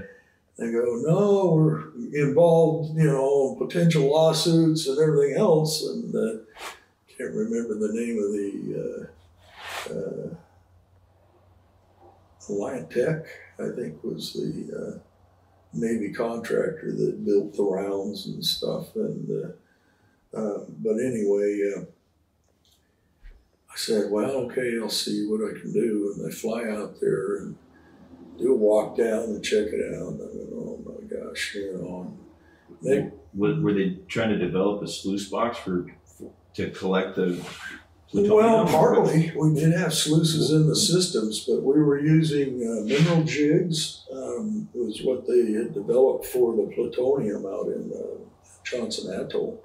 And these were full size because, you know, the mining recovery systems are built based on specific gravity. Yeah. And when you're talking densities of materials and solids that are close to gold, I mean, it fits. And a mineral jig, a little difficult to explain, but the principle behind it is called the hindered settling. And the best example I can come up with, if you take two spheres, two balls, let's say a volleyball and a bowling ball, obviously close, same size, but one weighs a lot more than the other. Well, if you use the same amount of energy to throw them up in the air, the volleyball's going to go like crazy, and you're going to be lucky if you get a few inches on the bowling ball, right? Yeah. Well, when they come back down, what's first? The bowling ball. Yeah.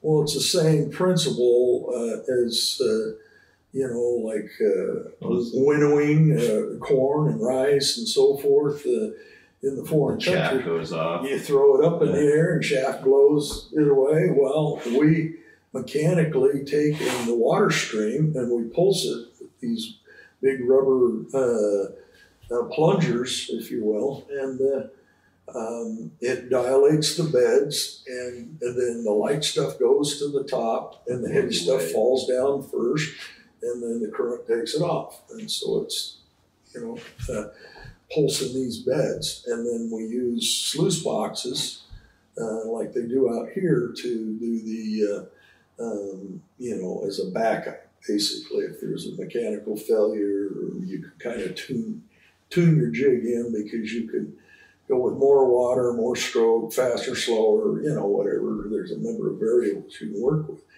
And we use jigs commercially for all kinds of different specific gravities. I've designed systems both in Africa and South America for diamonds, sapphires. Because the same principle applies. Same principle. It's the weight of the material you're trying to. Exactly. But when you get to diamond and quartz, your specific gravities are getting close, and so you got to really be on top of that. Wow. Garnet, people will jig for garnet for your sandpaper and stuff like that, and so you've got the precious gems, semi-precious gems. Then you have commercial stuff like garnet and different things. And then you get into the heavier things. We design systems for cleaning up target ranges at your normal. Just to gather the lead. The lead shot. Huh. And so we did a lot of used jigs, So if you know how to use them, they can be your friend or your worst enemy if things aren't going right. But so back to the plutonium. Yeah, and they brought you in to solve a problem they just couldn't figure out. Right, and so I came out there, made them a list of things, additional equipment they needed, and some things they needed to change, and so forth. I went back to Mexico. They called me back up again, and they said, we got it done. And this is like a week later. And I'm going, no way. You couldn't have even got the equipment in by then, So I went ahead and came back a couple of weeks later, went out there, and they hadn't done anything. And I go, why are you wasting my time? Yeah. I said, I can't. Keep coming back. Yeah, keep coming back if you're not going to get this equipment. We'll get it. Our budget's tied up right now. We're losing, $50,000 a day or something like that. And we got all these millions of dollars invested out here, and their accountants aren't releasing any funds to buy any new equipment because they want us to use what we have. And I said, you have the wrong stuff. Yeah. You haven't done it right. You need this other stuff. And I go, I feel for you, but I don't know what I can do. And so I thought about it, and, they had, what they needed were slurry pumps and stuff, and they had water pumps in place and stuff. And I go, I'm just going to be tearing up your lines and your pumps and your motors and stuff in a matter of weeks. I said, this thing's it's going to go for a couple of years, Yeah. And I said, you got the wrong stuff, and just get it started. And you know, that will free up the money to get this other. And I said, all right. I said, I'll go through, and I had a crew there that I could work with, and we had to do a lot of radioactive training and, you know, this type of thing. And it was in a hot zone, so, you know, we're dealing with radioactive materials in the middle of freaking, you know, Death Valley. Yeah. It's the same altitude, just the next mountain over. And we were out there in Tyvek suits with, you know, we had to have goggles on, respirators, you know, completely taped up, gloves. So you're boots, just sweating like a pig in there. Just... Yeah, it's 130 degrees out there in the shade, you know, and you're in a Tyvek suit. And fortunately, they were white, so it would reflect sun heat, but you were good for like 10, 15 minutes on the hot side in the hot zone. And you were just dehydrating. You felt like your body was just like a sponge. It was just wringing out. Your boots would be like you had stepped in water. Wow. And, you know, and then in the wintertime, that old desert can get cold. I remember one time I actually skied at China Lake on snow, right down the road. I just took off. There was about 2 inches of snow. I was Were you towed behind a truck? No, I just took off and went on my shoes. And but real extremes there. But anyway, I told him, I said, I'll give you 3 weeks, and if you don't have this equipment in here, I'm done. I'm going to shut it down, and your other equipment, you know, I'm going to be not sabotaging, but I'm going to be. Well, you're putting it through what it shouldn't be doing. Yeah, so I'm going to be ruining your equipment. So sure enough, 3 weeks to the day. Oh, and next day I got it all fired up, got it going, and they were just, you know, breaking out the champagne and happier than all get out. And I said, remember, in 3 weeks, it's going to be so compacted up, and it isn't going to work. And anyway, nothing showed up. And I go, guys, time's up. And they had a big meeting in Las Vegas, and I was to go to it, and I shut the plant down. And they said, you can't do that. I said, I just did. Yeah. And there ain't nobody out here knows how to turn it on again. Yeah. You know? And so, I mean, they've gone through, geez, I don't know how many engineers and people that, oh yeah, we can do this, we can do that. Nah, they can't. Anyway, they went to the meeting, and I told the big shots there, it came to my time to report, and I said, it's shut down now for good. What do you mean you can't do they're this? They're losing their minds. Yeah, and the big boss, he hit the table so hard. It was one of them big old thick oak tables. He actually broke his little finger. Wow. And he was so livid. And there was one lady, I swear she crawled out on her hands and knees. Was behind everybody. She was scared to death when he hit that table. Oh, he was mad. And then I got chewed out by several layers, but I was a contractor. Yeah. You know, I didn't care. Yeah. And you know, I said, hey, I warned you guys. I told you, I don't know what you're thinking, you know. Yeah. I said, just because it was running didn't mean it's going to keep running. We'll get your stuff. Well, I had already hedged my bet a little bit, and there was 2 big slurry line pumps that I knew were going to take time to make and the way I wanted them configured. So I had called some friends that had worked with before in the pump company, and they had already staged them and, you know, had them pretty much ready to ship. Had to put some new liners in them, but anyway, I had them ready to ship that next week, and they, you know, got them out there real quick, and I got them in line, and once I got those set up and some other things, basically I ran for a couple of years. No problems. No problems. And so we were running 24/7, you know, and processing all this material now. Was this like your first kind of big contract deal with Lockheed and your first kind of experience going into that? Exactly. And they had wanted to hire me away from Goldfield from the get-go. And I said, no. I said, my family's up there. And, well, move your family down. You know, I said, no, this is a 1.5, 2 year job. You know, I said, I'm not gonna do that for that. And anyway, about a year into it, Goldfield was really in a bind and they quit paying. And they were supposed to be billing my hours to Lockheed as contractor hours, and I was supposed to be getting a bonus for being down there and stuff built into it. And I wasn't getting it. And I was getting a basic check, and I said, guys, this isn't going to work. It ain't happening. You know, I said, I'm not going to be doing the extra mile here for nothing, you know. And,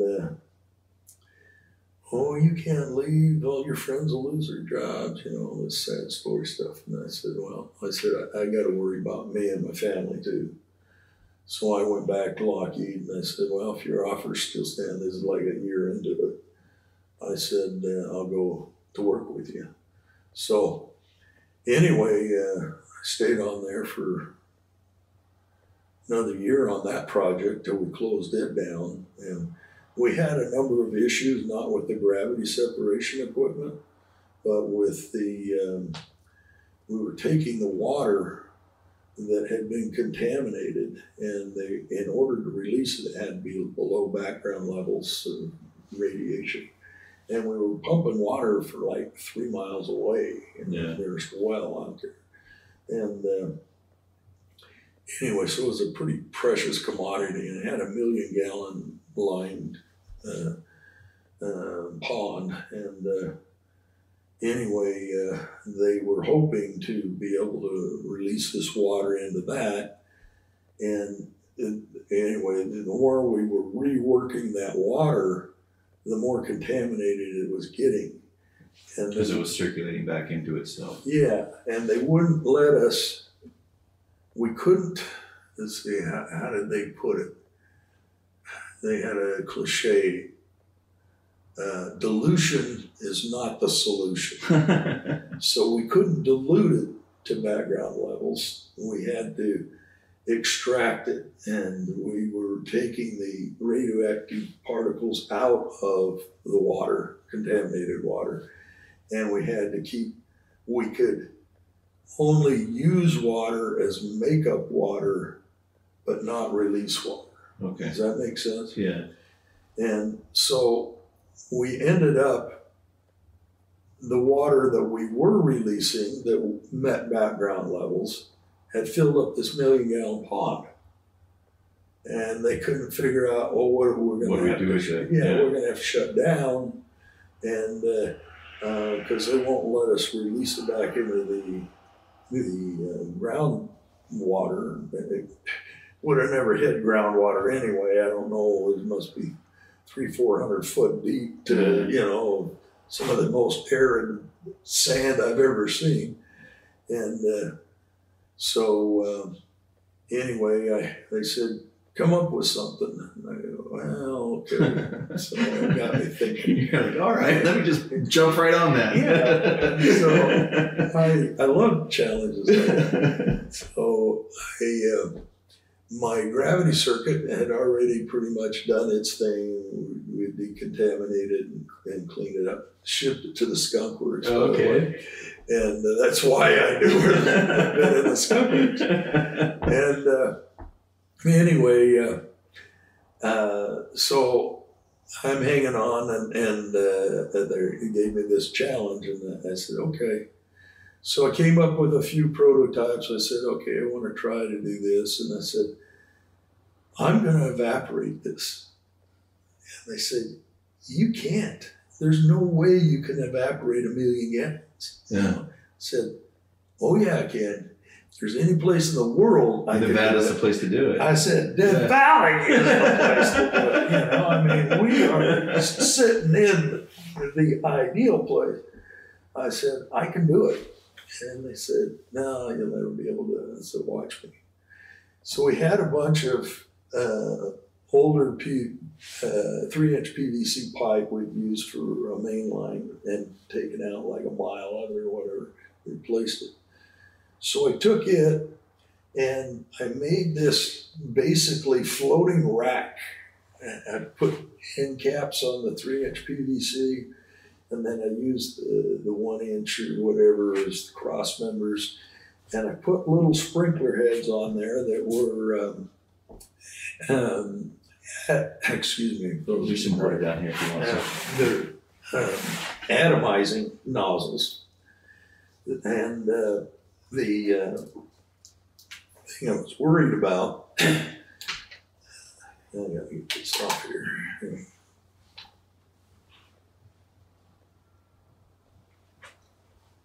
I was worried about my throat going. Yeah.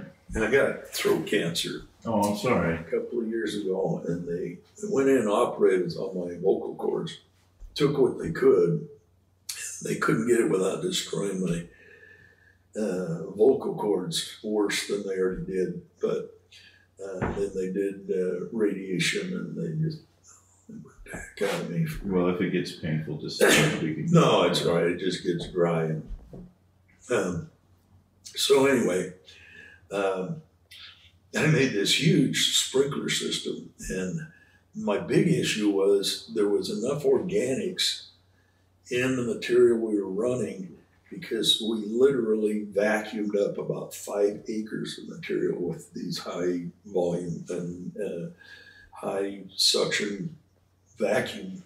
It's all over the desert there, because we had to get any fragments that had ricocheted off of the targets and make everything the background. Well, they got all this sagebrush, weeds, whatever, dry grass. By the time that went through the systems, it had just been fragmented into just really fine, you couldn't even see it, organics. But they were plugging up like jets, because these are Calcium buildup. Well, yeah, any of that, Yeah.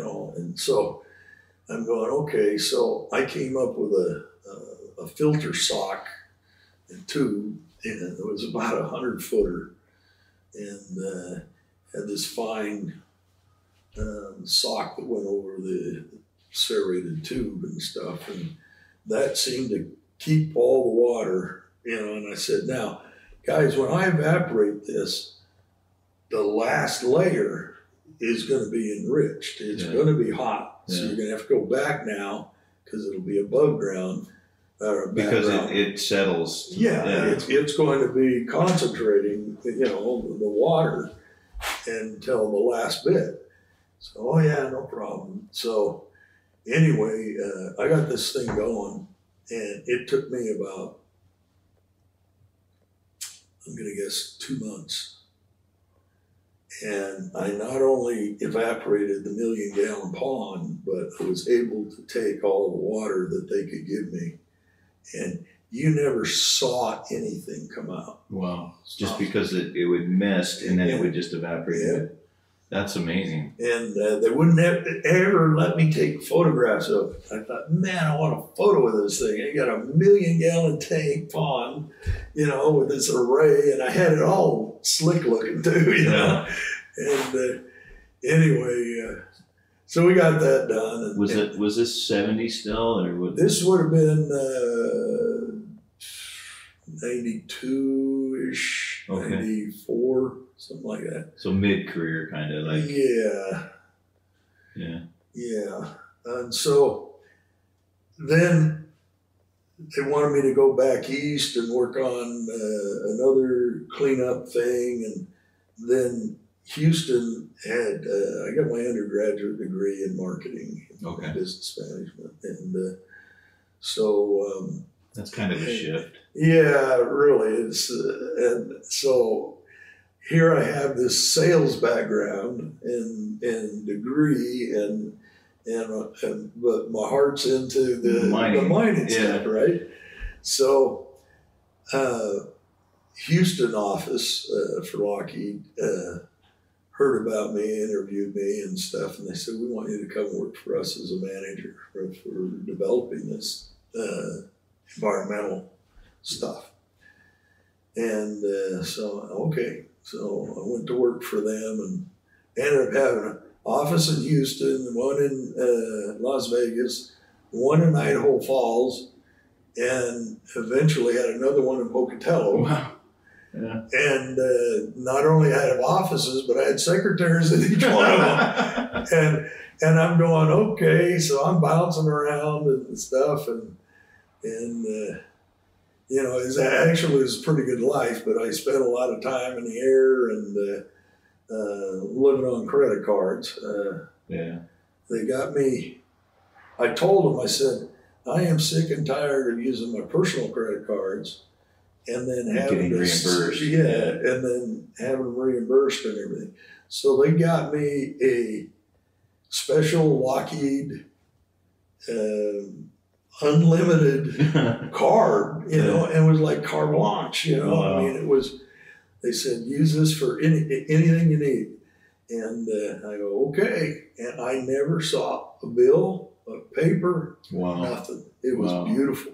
Although I could have had a couple of million miles on my personal credit card, you know, hindsight, I you have a friend know. that runs a business where he buys and sells a bunch of stuff, and he uses his personal credit card to get Yep. the Sky Miles. That's how I get up here every year. So, yeah, I blew it there, but it sure was nice. But anyway, eventually things evolved, and I ended up going to, they had asked me, okay, I was working out of Houston, and they're based out of Houston, and they wanted me to move down there. Okay. I said, No way. I said, My sister lives there right now. Oh, I hate Houston.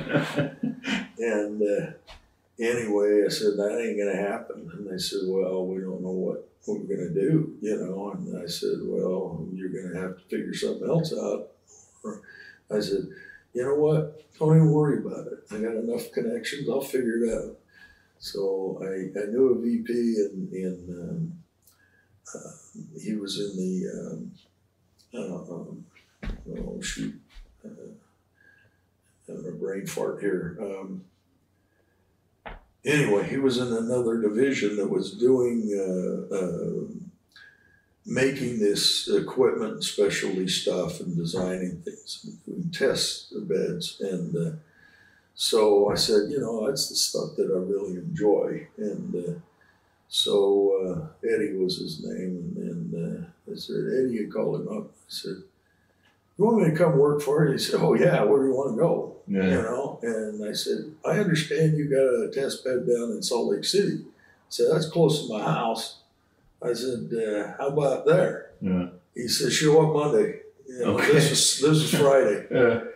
And he says, just show up. He says, and I was, what do you call it, an exempt employee, to where I didn't have to fill out time cards and job cards and Yeah. all this kind of stuff. And That's my kind of work right there. Oh. I hate doing the time cards Oh. and checking in and yeah. you know, and Lockheed was big on that because they were billing it out to, you know, the various jobs. Well, I was online, so. looking at Skunk Works, and they would Yeah. in that book they would minuscule each bolt Oh. like to the so they could figure out where it was made if there was a failure and go Yeah. back and like just the amount of paperwork involved with that would drive me insane. Yeah, yeah, and you wonder why a toilet seat costs $10,000. Yeah. You know, I mean, it's got to have a pedigree. It's got to have everything. You know, every component that went into it. You know. Oh. So Yeah. you show up on So- Monday. So I show up on Monday in Salt Lake, and they go, "What are you guys doing? Or what are you doing here?" And I said, "Well, Eddie said come down and help you out." Well, great. And I knew a couple of the guys there, and so, well, what do you want to do? I said, "What are we doing?" You know? Tell me what I need to do. And we were building the actual full scale from the prototype, the full scale processing equipment for another plutonium cleanup in Pit 9 in the IENL or whatever. INEL in Pocatello. In Pocatello, Okay. there in the desert. I have a few friends that work there right Yeah. now. So that's how I ended up getting out there. But eventually, we were building, it was all stainless steel equipment. It all had to be 100% X-ray. And we had interviewed 80 of the nation's top stainless steel welders to come in, and only 2 of them passed the test. The background check. Yeah, not background. The actual welding test. The welding test. Okay. Because these guys were incredible, and their life expectancy for their eyes was about 5-6 years. Just because that's so much time there. It was that intense of Wow. what they were doing. And but we had guys, I've been welding for 25, 30 years. Nobody can tell. Nobody knows. I've been teaching it. But they can't see because they burned their retinas, right? Yeah, and well, that was one of the problems. But most of them were just all talk and no show. Yeah. And there's a thing called sugar group on a weld for stainless. It's on the back side of the weld, so the surface looks beautiful. Yeah. But on the back side, it's sugar rooted, and it's not a complete weld. And when we would X-ray them, You could see a you crack see or the fractures. Yeah. And there were, and a lot of them were using, the right equipment. They were purging. They just weren't good enough. And I had one of them do a side job for me, and I had this real thin, it wasn't titanium, it was stainless, and it was real thin 1/2-inch pipe, and I was making a coil out of it, and I needed to add about 3 feet to it to finish this coil thing. Were you making a heater for a dredge? I was making a preheater. So anyway, he says, do you want the weld to show or not? And I said, well, I got a bend on it, so it has to be strong enough to take a bend.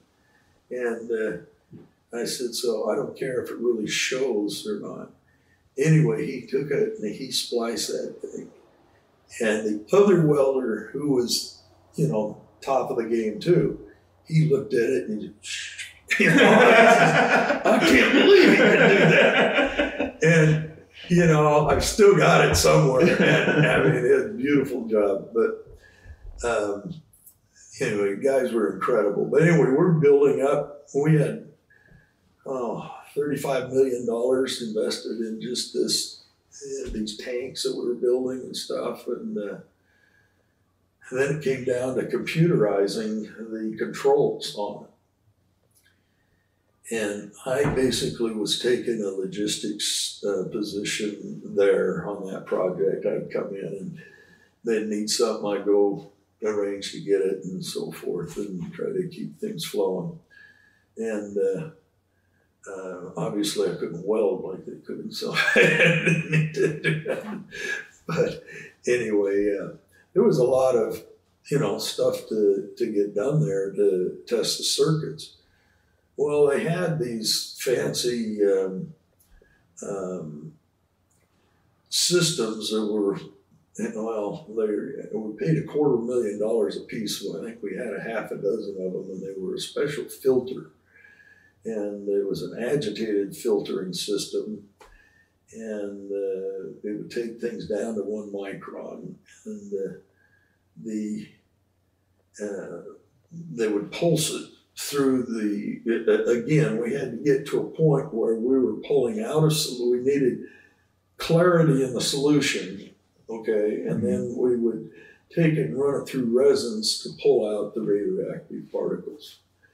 And so we needed all the particulates out of it. So they were these fancy filters. I never liked them, but anyway, I got elected to be the one to go to the company and get trained on them and how to fix them and everything.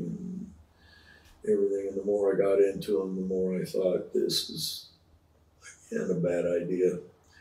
And so then we got into controlling, and you got to remember, computers weren't all that savvy back then. And this again was in the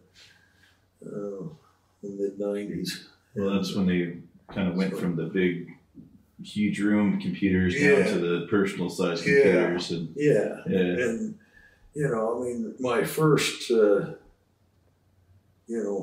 PC that I had, I'll bet there was $7,000 worth of stuff in it, and now you get it for a couple $100 probably.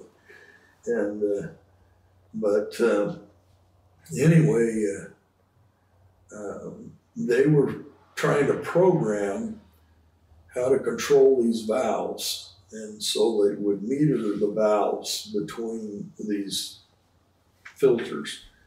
And they had to have pumps, pressures, and everything had to be flow just right, or you'd end up overfilling or underfilling a tank, and that would starve a pump, and then it would airlock, and there were all these sorts of issues. Problems. Just really compounded. And so I was working with the programmers on it, and okay, what do you need this one to do? And I'd explain it to them and everything. They would program it, and then they would try to get it going in the system, and then we had these little diagrams on the computer screen, seeing the pumps turning and different things and all the different parameters that we needed. And they could never get it right. They could never balance it. So physically, I would have to go and tweak this one and tweak that one, and to visually keep it, or because I had an alarm system set on them. We got to remember we're dealing with very strong acids and radioactive materials and so forth, and so we couldn't afford to screw up. And anyway, it came down to they could not program it to do what I could do manually. Yeah. And I go, I'm only one guy, and I can't go 24/7. Yeah. And I go, at the very least, I need to take a pee break. Right. So anyway, we basically ended up having to scrap all that, and we sent it to Skunk Works too. That was our big storage hangar. So a lot of good stuff down there, I guess. But anyway, we went over to the Pit 9 area, and I interviewed for a job there to be a foreman over that project. And what they had were 4 positions that were going to rotate 4 foremen 24/7. And anyway, we were to be in charge of the projects and all the extraction methods and everything. It was all done robotically with, we had all kinds of different implements that we could send over rails and drop down, pick up a drum, bring it over to an analyzer, figure out, because Pit 9 was filled with all kinds of junk from different places, and there wasn't inventory. It was just, they put I think they didn't even have a prophylactic liner down. I think it was just a clay liner. Wow. And put all these drums and boxes and just buried them and didn't inventory it. And so they were worried about it leaching and going down into the aquifer and stuff. And so your job was to clean that up, essentially. Yeah, we had to go back and open it up, and there was a lot of radioactive PPE equipment and stuff like that were in some of the drums. And there was one suspicion that it happened on another project, though, and they had taken the drums, and remember me telling you a story about the monkeys? Yeah. Okay, well, these had frozen monkeys in it,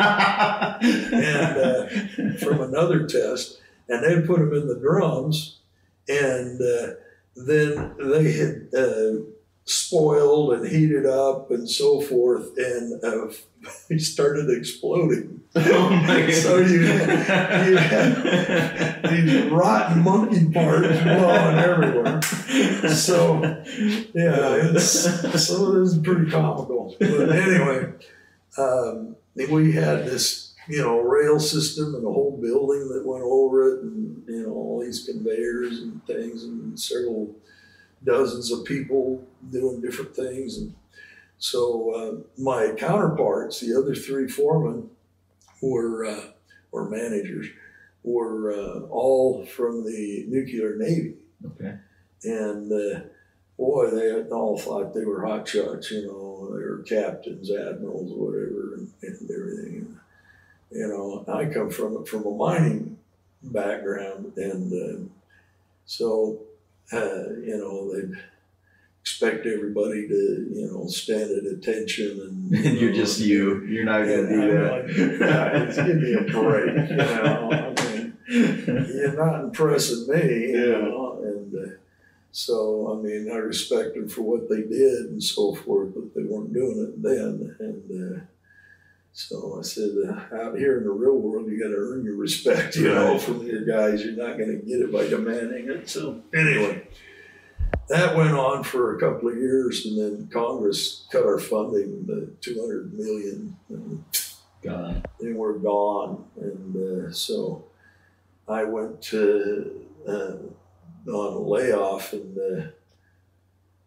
looked around, kept thinking, I got to get back into mining or whatever. And then Goldfield had sold again to some guys, and the owner that was selling it had been retained for a year to transition to teach the new guy. Yeah. And he kept telling me, we got to hire Randy.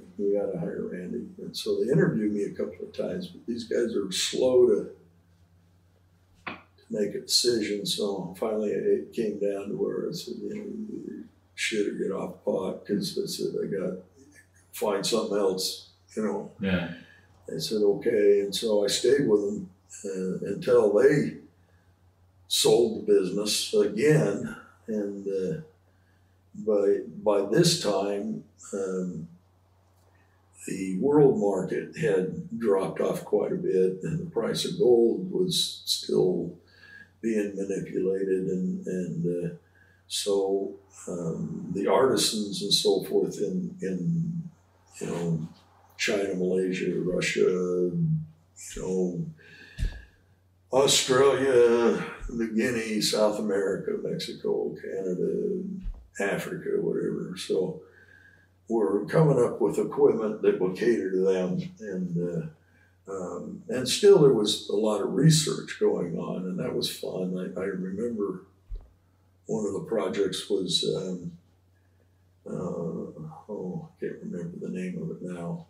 It was up in Northern Territories in Canada, and it was diamond find up there, and they actually found gem quality diamonds in an eroded kimberlite pipe area up there. And we were in on the ground floor, and the guy told me, he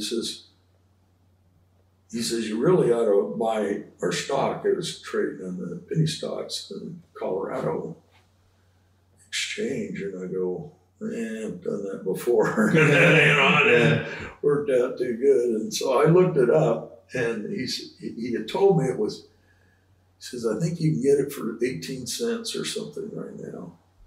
And I looked it up, and it was already trading at 52 cents. Or something. Oh, so it had just climbed that much since he had heard. And well, I think there was from the time he told me, the time I got motivated to look it up, was a couple of months. So anyway, I thought, I missed my window.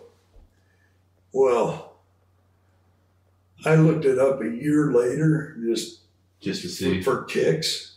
It had gotten to $52. Whoa! So if I'd have jumped in even at a couple of bucks, I'd have made some money. So anyway, yeah, but we built the original prospecting equipment for them and everything, and it all had to fit in an aircraft and bolt together and stuff. So those kinds of projects were fun, but the other stuff was pretty mundane, and the foreign markets were killing us with equipment. Thailand was putting out equipment in China cheaper than I could buy the steel. They could buy it, or they could buy the materials, put in the labor, and ship it to the site, because they own all the shipping channels. Wow. They got subsidized labor, which was cheap anyway, subsidized steel. Because it's coming from there, And there's no way you can they could do it all cheaper than I could buy the steel. I was listening to Titan Rockefeller's biography, and he actually kind of did the same thing with the railroads and the shipping, and he worked out these kind of negotiations with them so that he could undercut and keep his prices low and drive out the competitors. Well, we couldn't quite afford to buy out the Chinese government. Anyway, I mean, they were putting on site cheaper than I could buy the materials, and our labor was expensive, our overhead was expensive. We were putting out quality equipment. Yeah. So we had to kind of take the high road. You're the Mercedes-Benz of mining. Yeah, we really were. Okay. And people loved our equipment. And it took us, we evolved over years. We put out some stuff we weren't too proud of too, but at least our stuff was surviving, and their stuff wouldn't even start up, let alone hold up. And so what that did was kill the secondary market too, because the guys that go broke, in fact, one of the guys in one of the companies over there that was a main competitor told me, he says, basically his whole strategy was, we will take their money cheap from their organizations, and he was Iranian, okay? And he says, we'll take their money, ship the equipment, and then we do no support. Service, and they're gonna go broke, and he knew that because it wouldn't work. Yeah. Okay? Or it would soon break down. Yeah. And he says, and I said, man, they're going to turn around and sue you. You're going to get a bad rep. He says, we're selling this stuff so cheap. Yeah. They can afford to buy 2 or 3 of ours for what they paid for yours. For ours. And anyway, he says, our whole strategy is just to sell them a pop can and let them go broke. They can't sue us. Wow. What are they going to do? Sue us in Thailand? He says, the Thai government's got our back, the Thai employees have got our back, and he says, no judge is going to, go after that. And they won't have the funds to come after me. That was the other thing. Yeah. He says, we already broke them. Yeah. That's sad. And so many bean counters that get into this business look at it and they go, well, they're selling it. It looks really good, and they put out a good brochure and all this. It's so much cheaper. Look at all the money we could save. We don't have to invest in it. Yeah. And so the bean counters would go for it every time. Oh no, you got to buy it cheap. Well, cheap bites you in the butt. Especially if you're working in a place like the Yukon, Oh. where just to get it there in the first place is so expensive, and then the maintenance and everything. I can't tell you the number of times for a $5 part has held a $10,000 a day operation up, for days until they can replace that part. Yeah. And you go, you've got to build it robust. You've got to have redundancy. You've got to have, and people look at it and go, well, I'm poor boying into it. I don't have the backup, the reserve. Yeah. That would be ideal. But, I know a guy that just, running a dredge operation, making, several ounces a day. His pump went out the other day. Yeah. Yeah. And no backup engine, Yeah.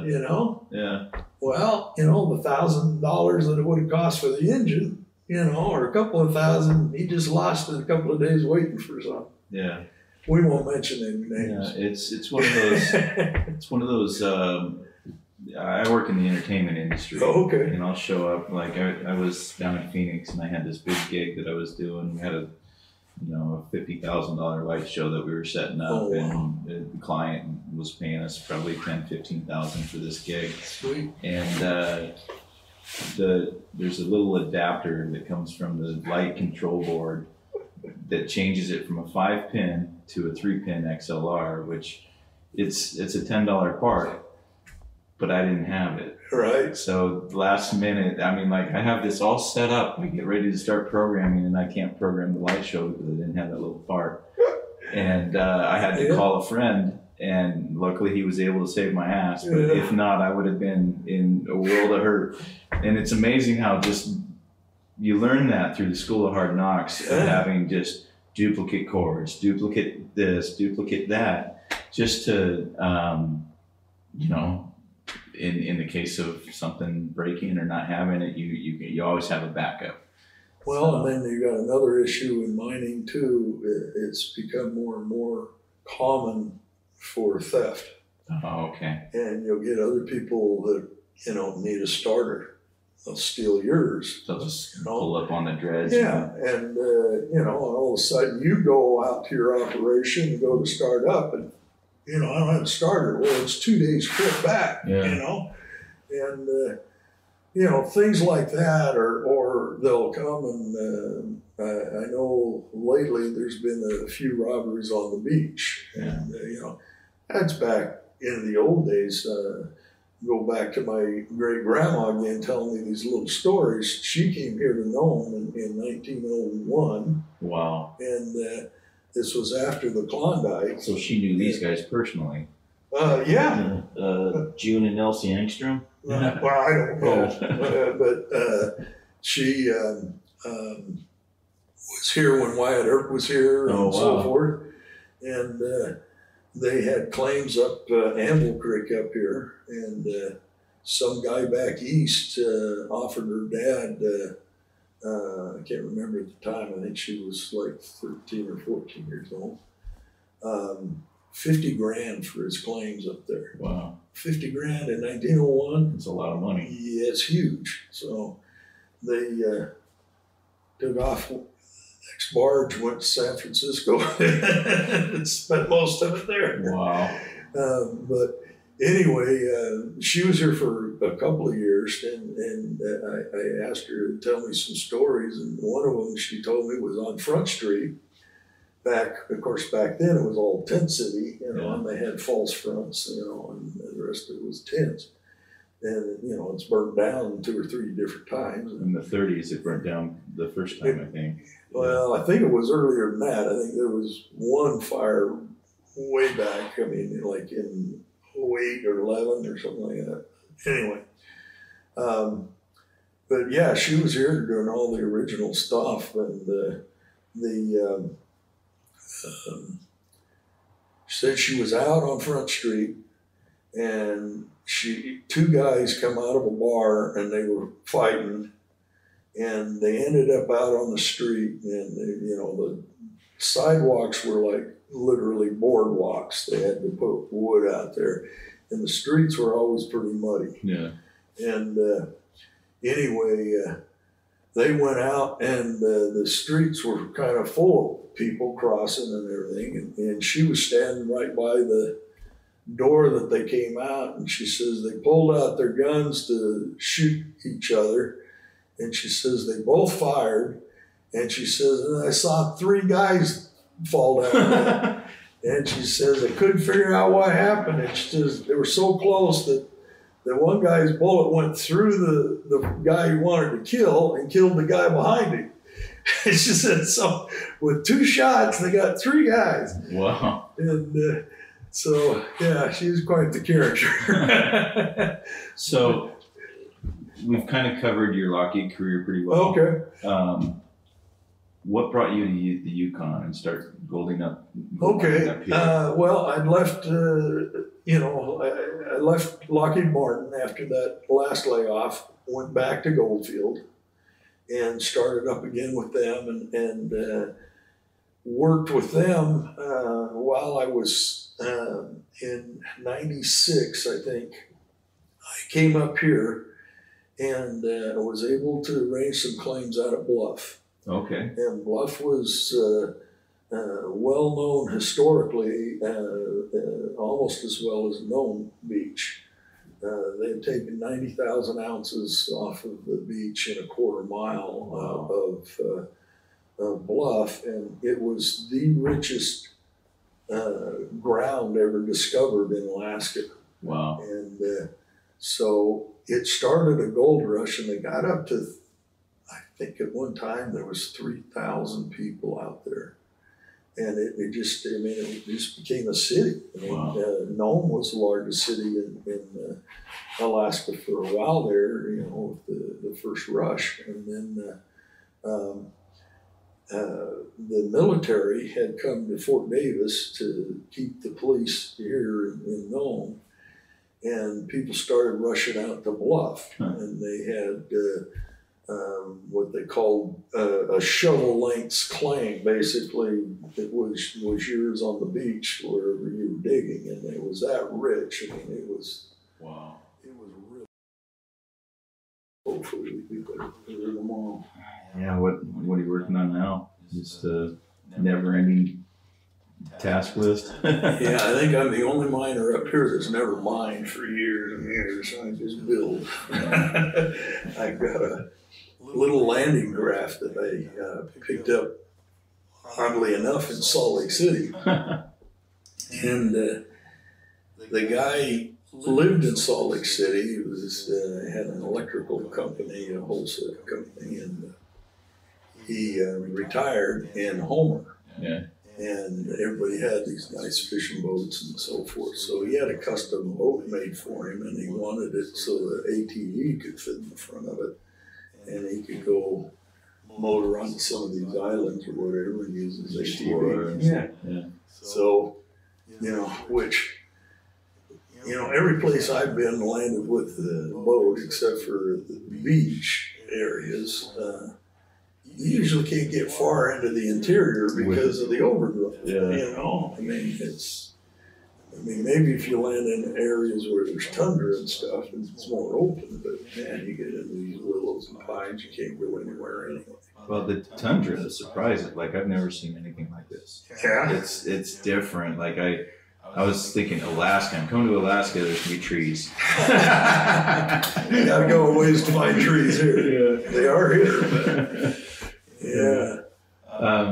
So you spent some time in the Yukon, and that's where you got your name, Yukon Smitty, right? Well, yeah, I've been on the Yukon River, but not in the Yukon territory itself. Okay. I've consulted a lot with people in the Yukon territory.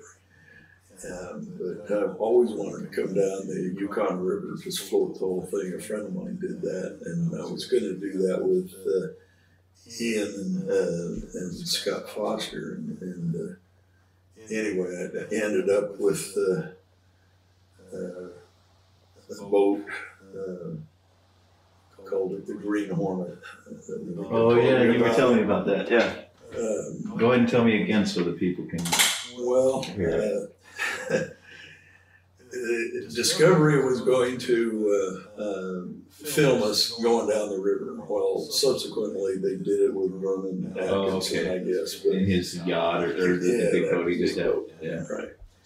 And I guess what is that thing? A houseboat, whatever. And but anyway, prior to that, Scott and I had kind of designed a boat, and we were going to make a good dredge out of it to do a lot of testing and so forth.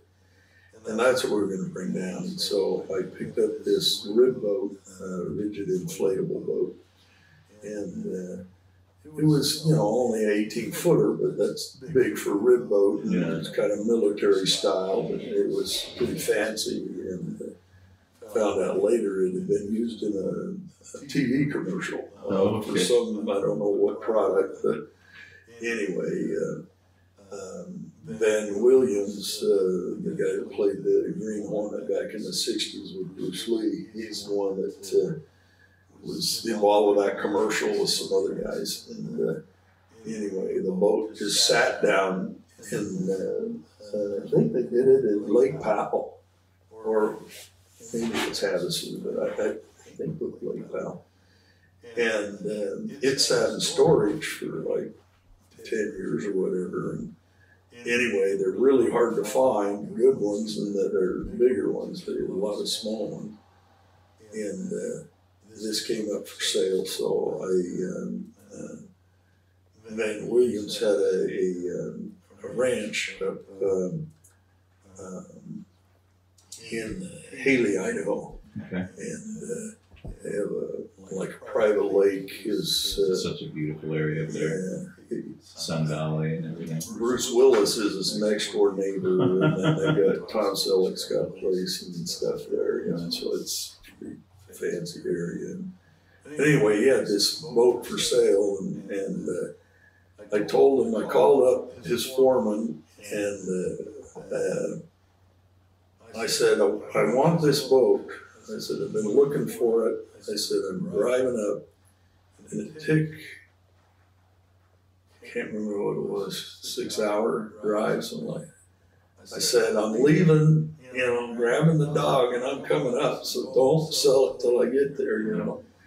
And so anyway, I drove all day and afternoon, and I get up there, and some other people had called on it, and but nobody had come by yet.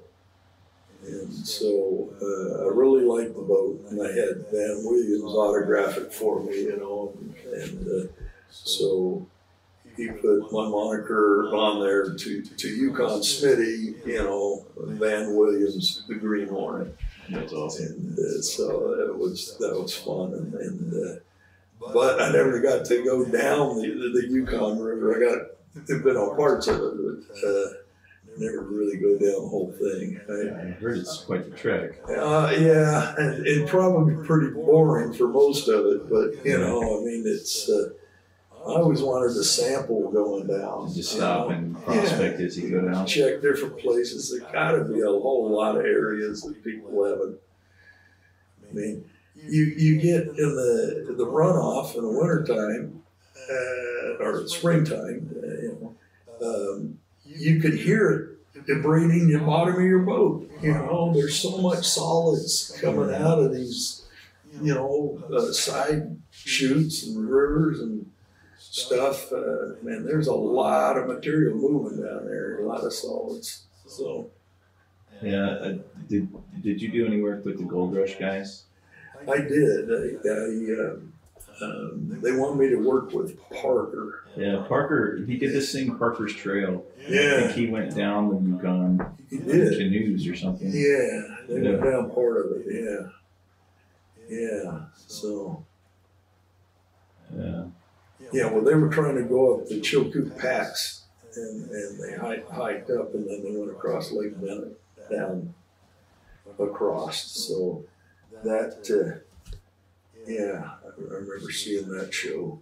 And, yeah, my great-great-grandparents, they went up to Chilkoot Pass. In fact, they had that one picture of showing all the ice guys. Yeah. And my great-grandma said, yeah, that was my mom.